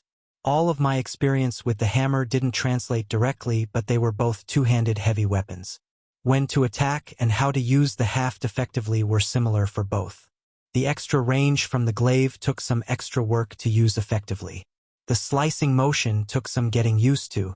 I was used to smashing anything that got close, and the movements necessary to aid in slashing were different. It was a fun training session though. Using a hammer on these people would be overkill, and if I still had it, almost disgraceful. They didn't deserve my hammer. Frost armor shrugged off anything thrown at me, and after we worked to decrease their number, even the intensity wasn't difficult to deal with. After turning the area into the Arctic with permafrost and my continued ice skills, any fire-based attacks were wiped out. Their control was pitiful and couldn't form their skills in the hostile environment. It was quite fun for me to rip their skills apart. Fireballs fizzled out and any heat was sapped from the area. I couldn't do so against the Blaze Lions because of their number, but I sure as hell could now. Not all of the defenders were using fire, and the ones that weren't numerous enough to overpower me. I practiced every day against Rachel, and she put these people to shame. Admittedly, I was a tad worried about Austin. He didn't have the same fortitude that I did, and this was a different fight than against monsters. Skills were a different beast altogether. A few lucky attacks punched through frost armor but didn't make it past the metal underneath it, but he didn't have frost armor He wore what was considered medium armor. How heavy, medium, and light were officially determined, I didn't know, but his wasn't as robust as mine. His armor consisted of a breastplate and backplate that were one piece of metal before transitioning into hard leather everywhere else. The only metal bits were the chest plate and the plates on his thighs. Everything else was covered in leather. It kept the protectiveness of plate over the torso and upper leg and the mobility of leather on his arms and feet. The plates were smaller than normal to accommodate the torso's articulation. Only a small part of me was miffed Vinny made it and not me. It was fine. Vinny did good work, and the armor was well into the common tier, above everyone's here at least. None of the defenders here had any common tier gear, and that made the fight all the more easy. If I could slice through leather armor with my glaive, Austin could pierce through easily. The penetrative power he could put into his spear was enough to get through some of the bosses we faced now, let alone underleveled thralls. Bodies froze as I cut swaths of them down, and even more joined the pile through the snowflakes flying around me. What was once a funny idea-turned weapon was now a killing machine. Over the waves, my blizzard had evolved. My increasing mastery over ice manipulation let me use more and more at the same time while keeping them flying through the air. My law worked to give them some substance and make them not shatter as easily. My fighting style was all aggression. I had the defenses to mitigate, if not all, most damage, which let me focus entirely on attacking. My glaive sliced through an attacker charging at me with a sword while a snowflake impaled a mage further off. By the time I yanked the snowflake out with ice manipulation, a different one sliced through an arm holding a bow. When I had time in between glaive swings, ice arrows flew toward mages out of my reach. I targeted the ones still on the wall or farther away than the rest. If the arrow didn't kill them, shatter did. The arrows that penetrated their bodies exploded inside them, causing ice shards to rip into their vulnerable insides. Having an arrow of ice explode inside you did not lead to a very long life. I didn't even have to worry about using Ice Fortress. I didn't need a break to catch my breath or block off a way of attack. None of the attacks were strong enough to pressure me. The bodies started to thin after continued battle, and I was disappointed. With my stats as high as they were and my glaive with the extension from sweeping/C, I could reap 3 to 4 people at a time if they were close enough together.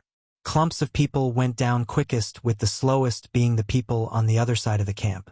It took them a moment to traverse the entire camp and reach where I was fighting. Ice arrow got used a lot more frequently then. I could have leaped toward them and ended them with my glaive, but I didn't see the point. An ice arrow to the head or chest killed them all the same. It was almost sad how fast I was killing people. As the last of the people running toward me fell, I was left standing on a mound of bodies. I had been treating it like a wave, and it took me a second to recognize I was standing on human bodies, not monsters. That quickly worked to wash away my battle fever. I had been getting into the fighting spirit, but now that I had internalized what I had done, it was gone. I shouldn't feel proud. I didn't want to feel proud. My hands shook back when the blood from the bandits splashed on me, and now I was covered in it. The thought of human blood being on my hands made me so distraught then. How quickly I had changed was disheartening. With my mood fully soured, I walked to where I last saw Austin. His skills were hard to miss, and he was closer to the other side of the camp. While I let the people come to me and stayed closer to the middle of the camp, he went to them.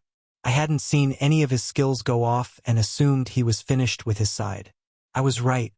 He was surrounded with the same amount of bodies as I was and was covered in blood all the same. He sat on a body with his spear propped against his shoulder. He was breathing heavily, and I couldn't tell if any of the blood on him was his. He looked up when I came walking over but didn't get up. "You good?" I asked. "Yeah, as good as I can be," he said. I knew he was dealing with killing people better than I was, but even he was unnerved by the number around him. Letting my armor dissipate got rid of most of the blood covering me.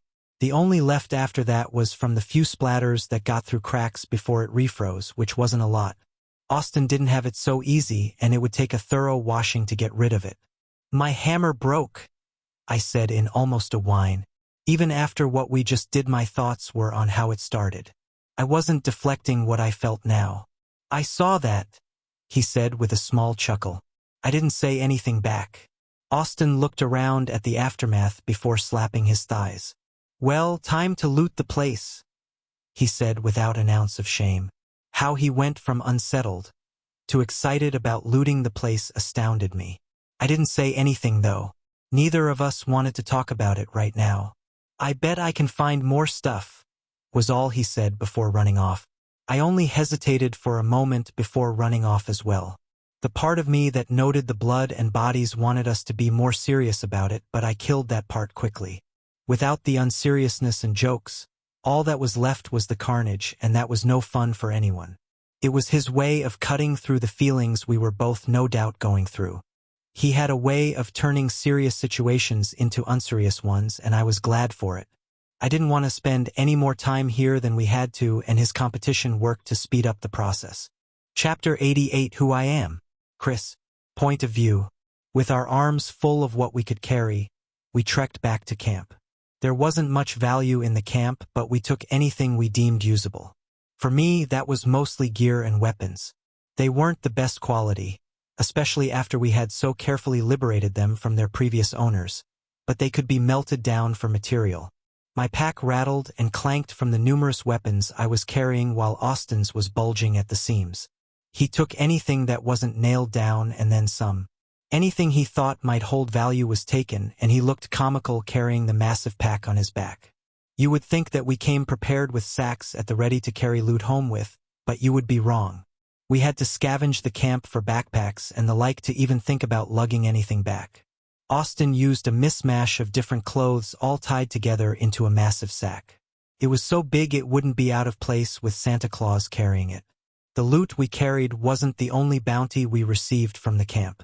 The 200-odd defenders gave a total of 200,000 points to the two of us. Split between the two of us was 100,000 each. They held more points than normal, and it seemed the points didn't automatically flow to the one controlling them, which was a boon for us. They still held onto some points from the wave hours prior. We got more than anticipated. Sneaking a peek at my point total was some good news on an otherwise shitty day. Points: 653,342. On the way home, we stopped to wash the blood off before we made it back to camp. Everyone there knew what we did, but it wouldn't look good to come home covered in the blood of our enemies. We didn't want the kids to ask questions. We didn't run the way back, the sacks would rip under too much force, but it was mostly because we needed to decompress. After looting and packing up, the reality of what we did hit us. I was told that I would hold power over others with my strength, but now I had a first-hand example. It wasn't like the skirmish with the bandits, that was a small fight, this was the eradication of a village. A random person now held the power to do what I just did, and it would only get worse. Produced grim thoughts. Not everyone was good in the world, and some would become monsters. Not everyone was bad either, and some would create utopias. Most would walk in the middle. At the end of the trip, I had come to a decision. Good, bad, it didn't matter. It was all subjective, really. I would create my code of honor and stick to it. I had been saying I would for a while, but this really drove the point home. There could be no more delaying it. I needed to figure out what rules I would live by so I wouldn't become something I wasn't. It was the same reason I didn't want permanent changes to my body. I guess some might consider it a delusion or fantasy to try to hold on to who I was before, but it was something I needed. I had only been in this new world for less than 3 months, and look how much I changed already. I slaughtered a village for God's sake. If I could change so much to do that, how much further could I go? I needed something to ground me, to set me straight. For the longest time, that something was my father. He was the one who taught me right from wrong and was the one I looked to as an example. He wouldn't be around forever. Death came for everyone, even me. In a world of battle and fighting, it could come suddenly. I couldn't have the thing I relied on as guidance disappear like that. It was something I would have to think about. Tracy. Point of view. The room was entirely silent, and the only sounds that could be heard were from the nature outside getting through. After telling the man, Christopher his name was, about the camps the mindbreaker held, she had expected him to attack. That was the only of the expectations she held that turned out to be right. She had assumed he would gear up after the wave before marching with his whole camp to lay siege to the enemy before capturing it. Everyone in the room had expected the same. She knew he was strong from his run through the woods, but not this strong. He treated the defenses of the camp like they were jokes and shrugged off magic skills that she would die from. She felt threatened just looking at all the attacks that had rained down on them. She still held on to the memory of watching the two charge out of the tree line. She thought they were there just to scout, not attack the damn thing. They were only 2 people. Against hundreds. They ran straight at the gate, weathering a bombardment of skills that would kill anyone in her camps. One just ignored them, letting them crash over him to no avail. The other moved so quickly that nothing hit him. For the attacks too big to dodge, he hid behind the one in front like a human shield. It was wild. Crazy. They were lunatics. At first, she wondered what they would do once they got to the wall, but she didn't have to wonder for very long. As soon as she saw the one in ice swing his hammer at the gate, she concluded that the 2 were idiots. The gate and subsequent wall were bought from the store and had enchantments running through them that even she didn't know what they did, and she was an enchanter. Her profession told her a lot about enchanting, and the runes running through the wall were still a mystery to her. She had expected the hammer to bounce off to no effect. She knew the man was strong, but it was a system-bought wall. She knew how strong system-bought things could be, especially the defenses. The last thing in the world she expected was for the gate to fail. Not only did it fail, it failed spectacularly, shattering into a spray of splinters. The hammer also broke, but seeing as a weapon of ice just as easily replaced, it ruined the sentiment. The 2 fought like fiends. One just created a snow-filled hellscape of death and blood, while the other danced through the crowd, stabbing quick, fatal blows with a spear. Light rays would pierce through a line of people before all of them fell over dead. It was lethality in a bottle. Every stab, ray of sun, or burst of light killed. It was almost as scary as the walking glacier. One flitted around bringing death through stabbing, while the other advanced slowly while crushing everything in the way, grinding it underfoot. She was glad that she hadn't attacked the man when he showed up. She wasn't sure she would have been able to kill him before he got away. Having an enemy like that out there would make her lose more sleep than she already did. Kathy was the most stunned of all the people in the room. The other wall leaders didn't understand the sheer scale of destruction the 2 men wrought. She could only share the vision of one bird with the group, but she could see it all. It was destruction on a scale none of them had ever seen before. All doubts about the ability of the man's camp went out the window. Now she wondered if it was the mindbreaker that should be scared. Though it was only 1 camp out of 9 and it was the weakest one. She wondered if they were able to take them all like they did today. All the rest were more advanced than the one they just saw destroyed. Still, Something told her that what she saw wasn't everything they could do. She almost felt silly offering the man what she did. Chris, point of view. After getting back, the rest of the day went quickly. I wasn't in the mood for people and spent most of my time in the forge. After gaining my style, I had been trying to advance my forging ability. It was slow going and took a while to get used to, but it was working out better than I could have imagined. It was nice to be able to slow down and focus on forging rather than all the fighting. The day went smoothly and I didn't have to think about the level I gained from killing people. The wave, the pylon upgrade, and the battle after all added up to 2 levels. Austin beat me again with experience and gained 3. He was level 47 while I sat at 43. With the free points from the 2 levels, I spread it out between the 3 magic stats. They were my lowest stats and deserved some love. All of my physical stats were high enough already. 3 to intelligence, 4 to wisdom, and 3 to acumen helped bring them up. Wisdom was more than double the other 2, but it was also the most useful to me. I couldn't help but think about how Austin was getting close to the next rank and he didn't have enough points for a bloodline yet. We would have to do something about that. Austin had no qualms about changing or taking in a bloodline like I did. He was excited about it even. He picked out the bloodline he wanted already, which was a step ahead of me. I was still looking. His choice was on the steeper side in terms of cost, but he should be able to do it before the tutorial ended. What he decided in terms of temporary versus permanent during the race upgrade was still up in the air though. I kept my thoughts to myself. Knowing him, he would only do the opposite of whatever I told him to out of spite. It was one of his most frustrating traits. The thing he hated above all else was being told what to do. Putting Austin out of my mind, I focused on a different member of our camp.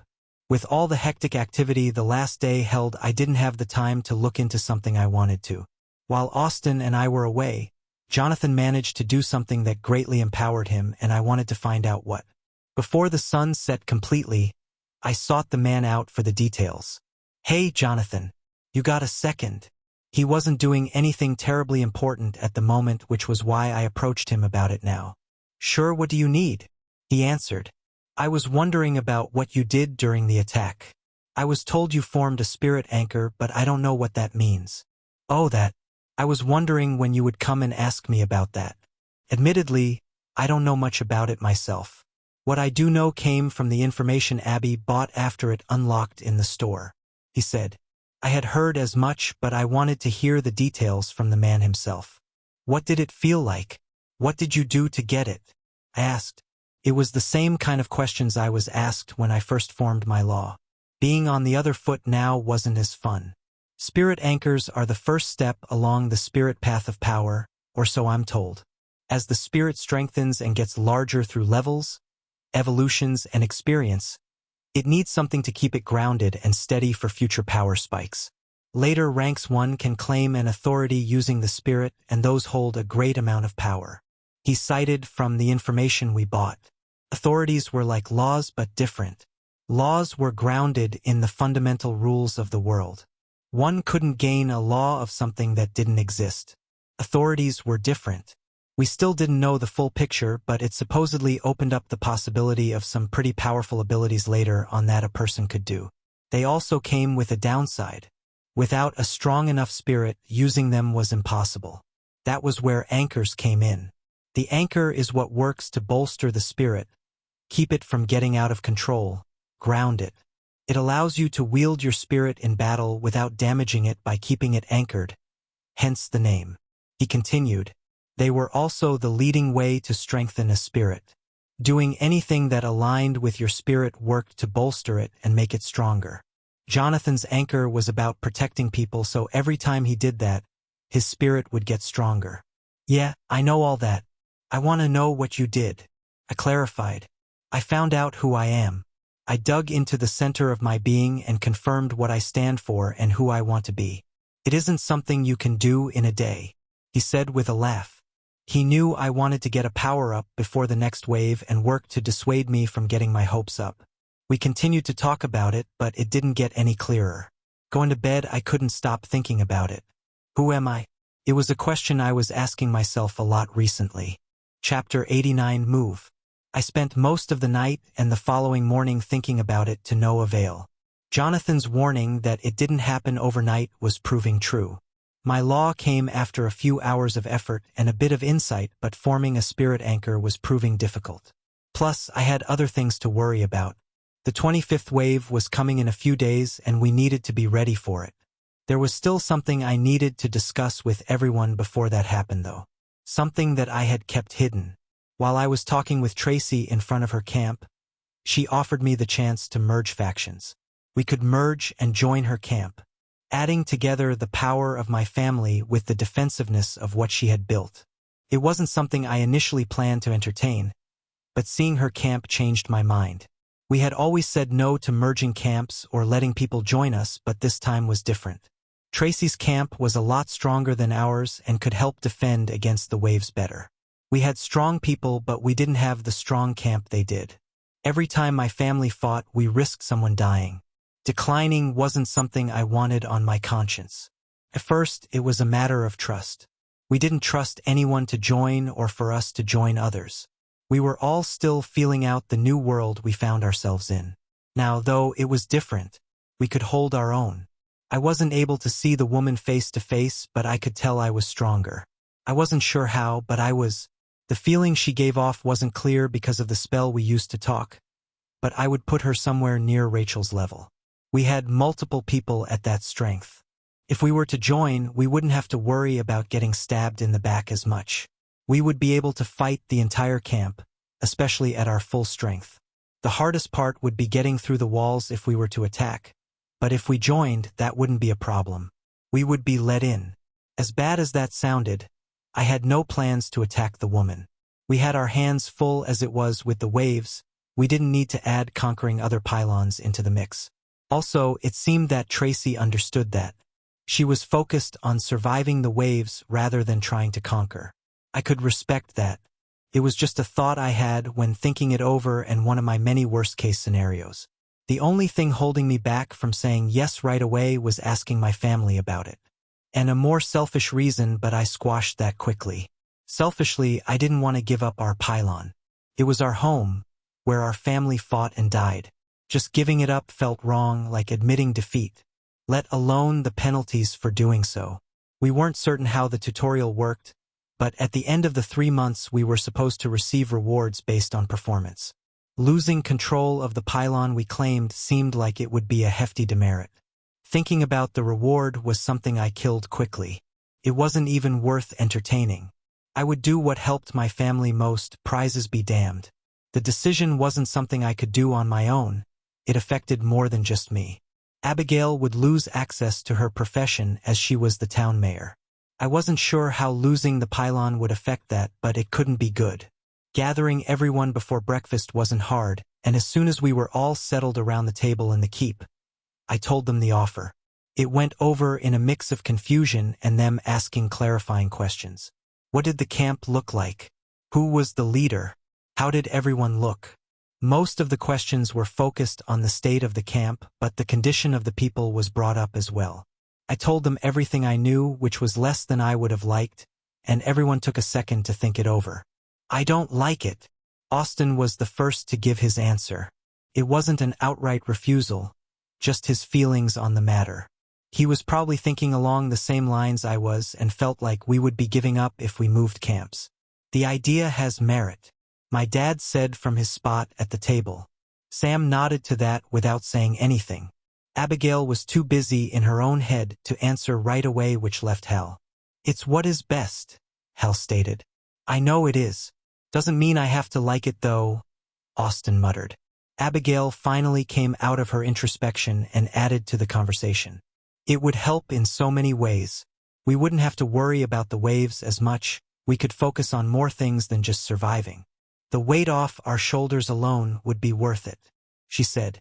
It was quiet for a beat while everyone realized there were no naysayers. Then it seems we are in agreement, I announced. The only question now is when. Packing everything we owned up would take a while and we would have to sort through what to bring. Not everything was worth taking and we didn't know what the other camp had. We had 2 days until the next wave, so multiple trips weren't out of the question.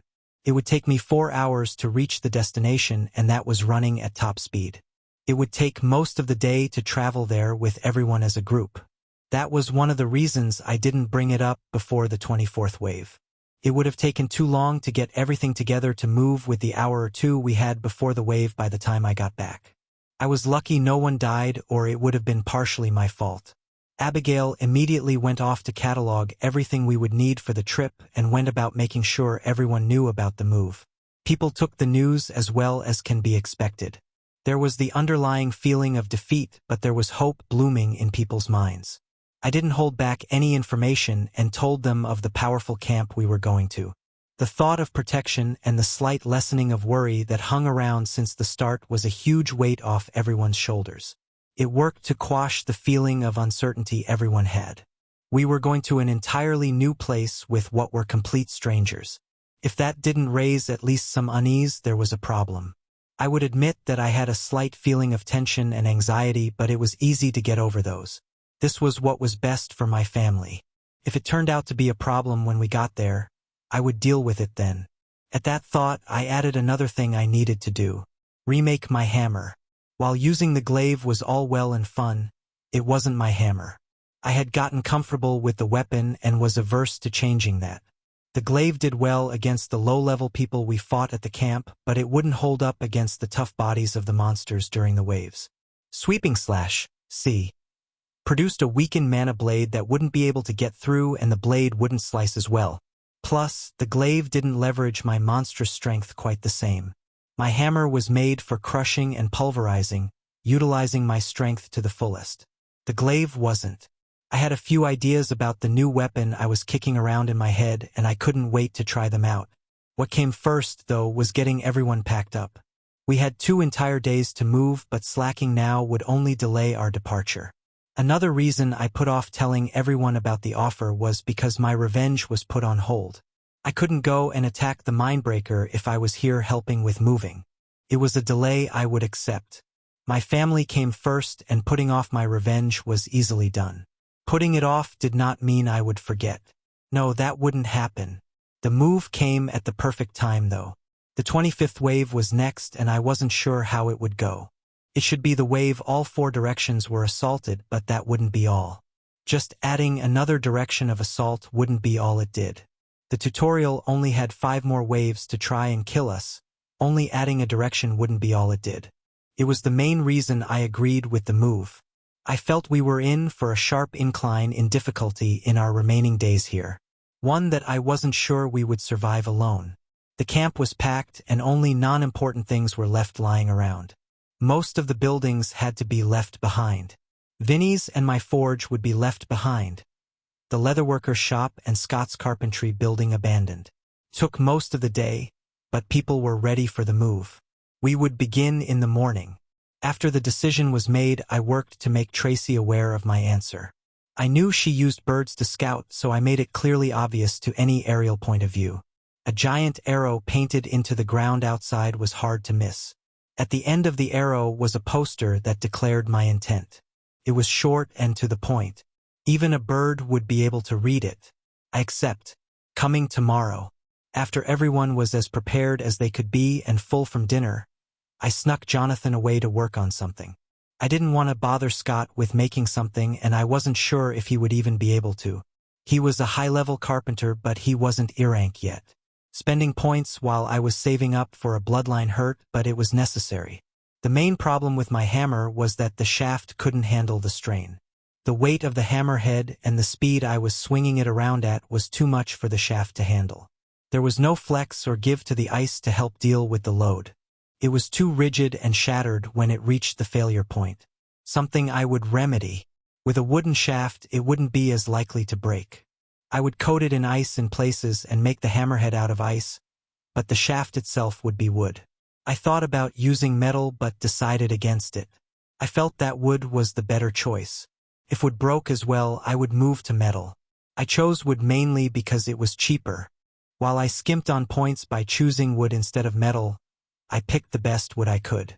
I got Jonathan to search for ice affinity hardwood within an acceptable price range for my project. What came back was a longer list than anticipated, but it wasn't hard to choose what I needed. Wood at the high common tier alone with an ice affinity, about wrist size in diameter and 5 feet long. What materialized in front of me was called frozen oak. And it was pricey. Not pricey in the grand scheme of things, pricey compared to other wood. It was almost 10,000 points. Compared to the over 600,000 I had, it wasn't much, but still a lot for a small amount of wood. The wood itself was an off-brown color mixed with light blue that looked frosted over in places. It had very little give to it from testing and was cool to the touch. From my affinity, I could tell the ice attunement the wood held wasn't huge, but enough for my purposes. After testing it out, I was immensely satisfied. It would work superbly. I allotted time to make the hammer the following day as there were a few more things I had to do before the move. There wasn't much left to do, Abigail made sure of that, but as a leader I felt I should double-check everything. It took a few hours to scout the way and another hour to check over everything in camp before I settled into bed. I didn't scout the whole way, just the part nearest to us, but I wanted to make sure there wasn't anything too strong in our way. Since I was there anyway, I slaughtered everything on the path we would take anyway. It didn't take much longer than normal running and gave me some peace of mind for tomorrow. Still, ever since I brought up moving, I couldn't get a thought out of my head. My family was strong and could hold their own in a fight. They were going to a camp with a bunch of other people and defenses to the nines. They would be as protected as they'd ever be. Since they would be safe or as safe as they could be, what would facing a wave alone be like? If they all left for the other camp, no one would remain here. But I could change that. We had faced the waves with over 20 people and we were told that they scaled based on the number of people. What would a wave for one person be like? One very powerful person.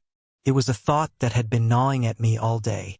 I wouldn't have to worry about anyone behind me. I wouldn't have to worry about my family. I would be able to fight however I wanted.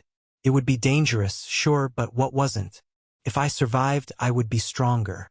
The vision of what I did to the village wouldn't get out of my head, and I constantly worried about what would happen when we got back to Earth.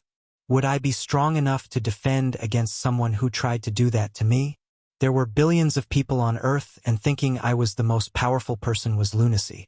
If I could do it and get this strong, thousands of other people could as well. Facing a wave alone and surviving would give me that strength. It was the most difficult thing I could think of to do, and the system rewarded overcoming challenges. I couldn't think of a harder challenge. Those were the thoughts running through my head to justify my idea, but deep down I felt something different. Ever since the start of the tutorial, I had this feeling of euphoria during battles. A rush I had never felt before. The deaths and losses that occurred quickly tempered that feeling, but it didn't make it go away. That feeling was screaming at me to do it. To face down an army and see who was left standing. It called to the more primal side of me. All of the thoughts and feelings added together pushed me to do it. I was still a rational and logical person, or I tried to be, so I wouldn't let that control me, but I couldn't help but float the idea in my head. Would I be able to do it? Chapter 90. I feel I must. Before everyone got up and got ready to move, I had another task to do. It was time to remake my hammer. I didn't get up any earlier than I usually did, but that was still enough time to complete it before everyone else was ready to go. My poor sleep schedule was thoroughly shot. It was okay though, 19 more days and I could sleep all I wanted. Remaking my hammer was similar to the last time, except I didn't have to make the haft. The wood took to the ice nicely and it all froze together flawlessly. I even made the same pommel and sigil as last time. The hammerhead was a different story. I wanted to try out something different than before and venture away from the double-headed hammer. Having one hammerhead would be fine, and I could add a spike to the other side. I originally decided against doing so for balance reasons, so I could swing it both ways without having to flip it. Now that I had more experience with the weapon and was better at fighting, I didn't need the crutch of both hammerheads. Plus, a spike could come in handy for certain monsters when blunt damage failed.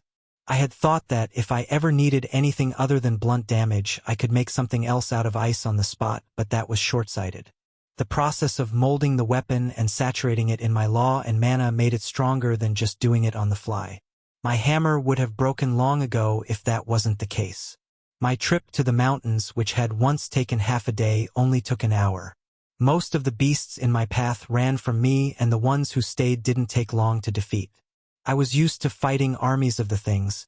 Taking down a handful at a time was a breeze even without my weapon. The reason I went back to the mountains again was for the ice mana in the area. I wanted to use the purest ice mana I could, and that was in the mountains. During the remolding or refreezing, I attempted to push my law like I had last time, but nothing happened. It would seem doing the same thing twice wasn't how to proceed. The weapon ended up a beaut. The hammerhead stayed mostly the same with all of my concentration on density and hardness, while the other side extended out the back in a brutal spike. One central spike extended out the back of the hammer for about a foot, tapering off to a point. There were smaller spikes ringing the edge of the hammer, but only one main one. For the spike, I focused on making it as sharp as possible without compromising its structure. I wanted something that would pierce easily without breaking immediately. It was fine if it broke after the hit, but not during. The weapon turned out better than I had hoped. Now if it broke again and the wooden shaft didn't, I would only have to refreeze the head and not the whole thing. Plus, I could switch out the different heads while keeping the same shaft if I wanted to as well. I probably wouldn't, but the option was still there if I ever needed a glaive or halberd. It was with a new hammer and a small pep in my step that we started the journey south. As much I loathed the weather down there, it was where we were headed. At least it wasn't the desert. Our caravan of 20 people wasn't the fastest mode of travel, but the new stats we had made it tolerable. Super strength was good for more than smashing things. The few physical warriors left carried massive packs on their backs, with most of our gear with everyone else carrying what they could. The pack on my back was particularly massive. I had to wonder how Sam and Diana were able to make something strong enough to hold all the weight I was carrying. A mixture of strong leather and hope most likely, but it felt like they took it to the extreme. With my initial clearing of the path, our trip began smoothly. We started running into some trouble when we reached the end of where I got to the previous night, but it wasn't anything we couldn't handle. A quick arrow from Hal or spear from Austin was enough to end most things in our way. Only a few required more than that, and even then, it wasn't too bad. As we got closer to our destination, I couldn't help but get nervous. I hadn't explicitly told her we were coming, but I did leave a giant S sign. Now that I was looking for them, I had begun to see the birds she used to scout. They weren't obvious, but I could notice them if I was trying. I didn't have the best perception, but I was specifically looking for them now, which made it easier. After I told Austin to look out for them, he had caught one of them watching before we attacked the Minebreakers camp. I used it to show off a bit. I didn't think that she would betray us after offering to merge, but I wanted to drive the point home anyway. Sort of a way to say, don't mess with us. I wasn't sure what their response to it was, but I thought it was clear. The two of us, Austin and I, decimated the camp. It seems she got the message based on the welcome party we received when we arrived. People were waiting outside the open gate to help us carry stuff in and get settled. Abigail worked with another woman to make sure everything was in the right spot. Birds constantly flitted around her, so I assumed she was the one in control of them. Tracy came out to welcome us herself, and I finally got a good feel for her.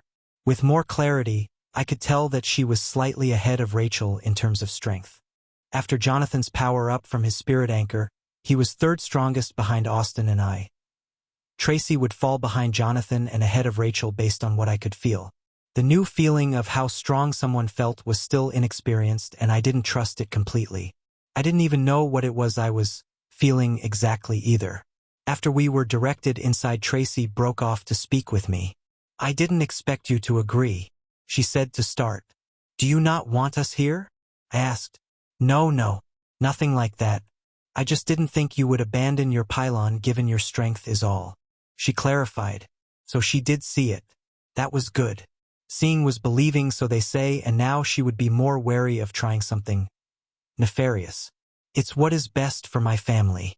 I feel the waves will only get stronger, and standing alone isn't an option anymore. We could probably make it through, but why risk it? If even one person could have been saved by merging, it would be worth it." She nodded to that. "Well, you can set up near the western gate in the free space. We cleared it out after we saw your sign. Quite large, that was. We have crafting stations closer to the center for all manner of professions as well," she said, pointing at both areas. "Kathy here is my second and who you should coordinate with." She gestured toward the bird lady. I assume the woman with the clipboard is in charge of managing everything? Yes, that is my sister, Abigail. Any questions can go to her. I don't really focus on running things. My focus is more on hitting things. I did still focus on the big things and made decisions when they were needed, but if saying that made Tracy underestimate me by thinking I was a meathead, all the better. Playing down my intelligence and craftiness wasn't what I intended to do when I accepted her deal, but Abigail had talked my ear off on the way here about how to present myself. She said I needed to choose how I would carry myself and what I wanted to portray to others. I didn't care for the cloak and dagger but played along anyway. It was too close to lying for me to like it. I wanted to be upfront with what I wanted out of this, but I was lectured against that. Saying, "We will help you fight the waves while enjoying the safety of your walls," was too blunt. It didn't take a genius to figure it out though, which made me confused as to why I couldn't just come out and say it. Still, it wouldn't do to have Abigail lecture me about it again. She was already in for a surprise when I didn't stay. I didn't need to give her any more ammunition. While I still had Tracy alone, I explained what I was going to do. "While my family will stay and help you fight, I will not," I stated. Her face scrunched up at that and confusion was clear on her face. "What are you going to do? Your strength will help tremendously during the waves. Are you just going to sit and watch? My family is strong enough, they could probably defend a wall on their own. But no, I won't be watching. I won't be staying," I said. Her confusion grew after I said that. Bafflement and bewilderment warred on her face for dominance. What will Dash? No, that's Dash. Why? How Dash?" She went through a deluge of facial expressions to match the questions she was thinking through out loud. Why? That was the question she settled on. It seemed she worked through all of the different thoughts and concluded what I would be doing. Why was her only question. How far into the future have you thought? To the end of the tutorial? To what we will be returning to? Or to how humanity will change afterward? I questioned. She was quiet for a beat and her hair swayed back and forth in her ponytail. Why? Why go that far? She repeated. I feel I must. Felt like a good place to end the conversation, so I walked away, leaving her to process. I felt there was no need for threats. She understood what would happen if she hurt my family. After thinking about it for most of the night and following 6-hour trip, I made a decision. I meant what I said to Tracy. I felt I must, but it was more than that. It was what I wanted. For the first time in a while, it was something I wanted to do. To finally let loose. It was something I couldn't give up. No matter how much Abigail and my dad were going to yell at me later. After coming to a decision, telling them about it hung over my head. They wouldn't like it and would try their best to change my mind. There was only one thing I had to do before telling them. I had made plans for what I was going to do after coming to my decision, and those plans were for me not to stay here long. I would see them settled and comfortable in the new camp. Then I would leave. There were things I needed to do before the wave, and I couldn't waste time here. This would be dangerous, and I wanted as much time to prepare as I could. The trip itself took 6 hours, and subsequent activity of settling in took a few more. We left at sunrise, and it was after dinner near sunset everything was done. It wasn't complete, it would be a while before that, but I'd done enough that my job was done. We were given areas to set up that were cleared and ready to be built on. We were welcomed into the camp, and it felt like the people knew how much of a help we would be. I wasn't sure what Tracy had told them, but they were more welcoming than I had expected them to be. We were here to help them after all, so I didn't think it was that unexpected. Just a nice change of things. I had been dealing with the scum of humanity lately in the Mindbreaker. It was nice to see average people again who were actually decent. With only a few things left to do, I found Austin after dinner. He was practicing his spear work sparring with Jonathan. Jonathan's 2 shields were the best for him to practice against, and both were getting proficient with the weapons. Austin, come over here. I called with a wave. Their fighting broke up and he jogged over to me. He was only slightly sweaty from the light spar and looked confused at my beckoning. What's up? He asked. Have you thought about what will happen to our camp? What do you mean? It will fall to the monsters like all the rest. What if it didn't? I asked. He tilted his head to the side before his expression changed as he realized. You can't be serious. That's suicide. The wave scale with number of people. What would a wave look like for one person? Or two people? I asked hopefully. Austin had been by my side the entire time, and I wanted it to stay that way. He was my best friend, and I knew he wouldn't stay with me for much longer. He was itching to see the world while I was planning to do the opposite. Cities didn't move after all. He grew animated as what I said registered. That's insane. We are strong, yes, but fighting an entire wave. We fought that camp, I stated.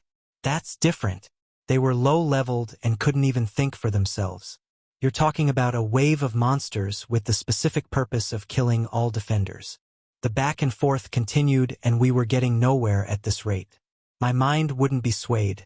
I was as bad as Austin with some things, and stubbornness was one of them. Will you join me? I asked.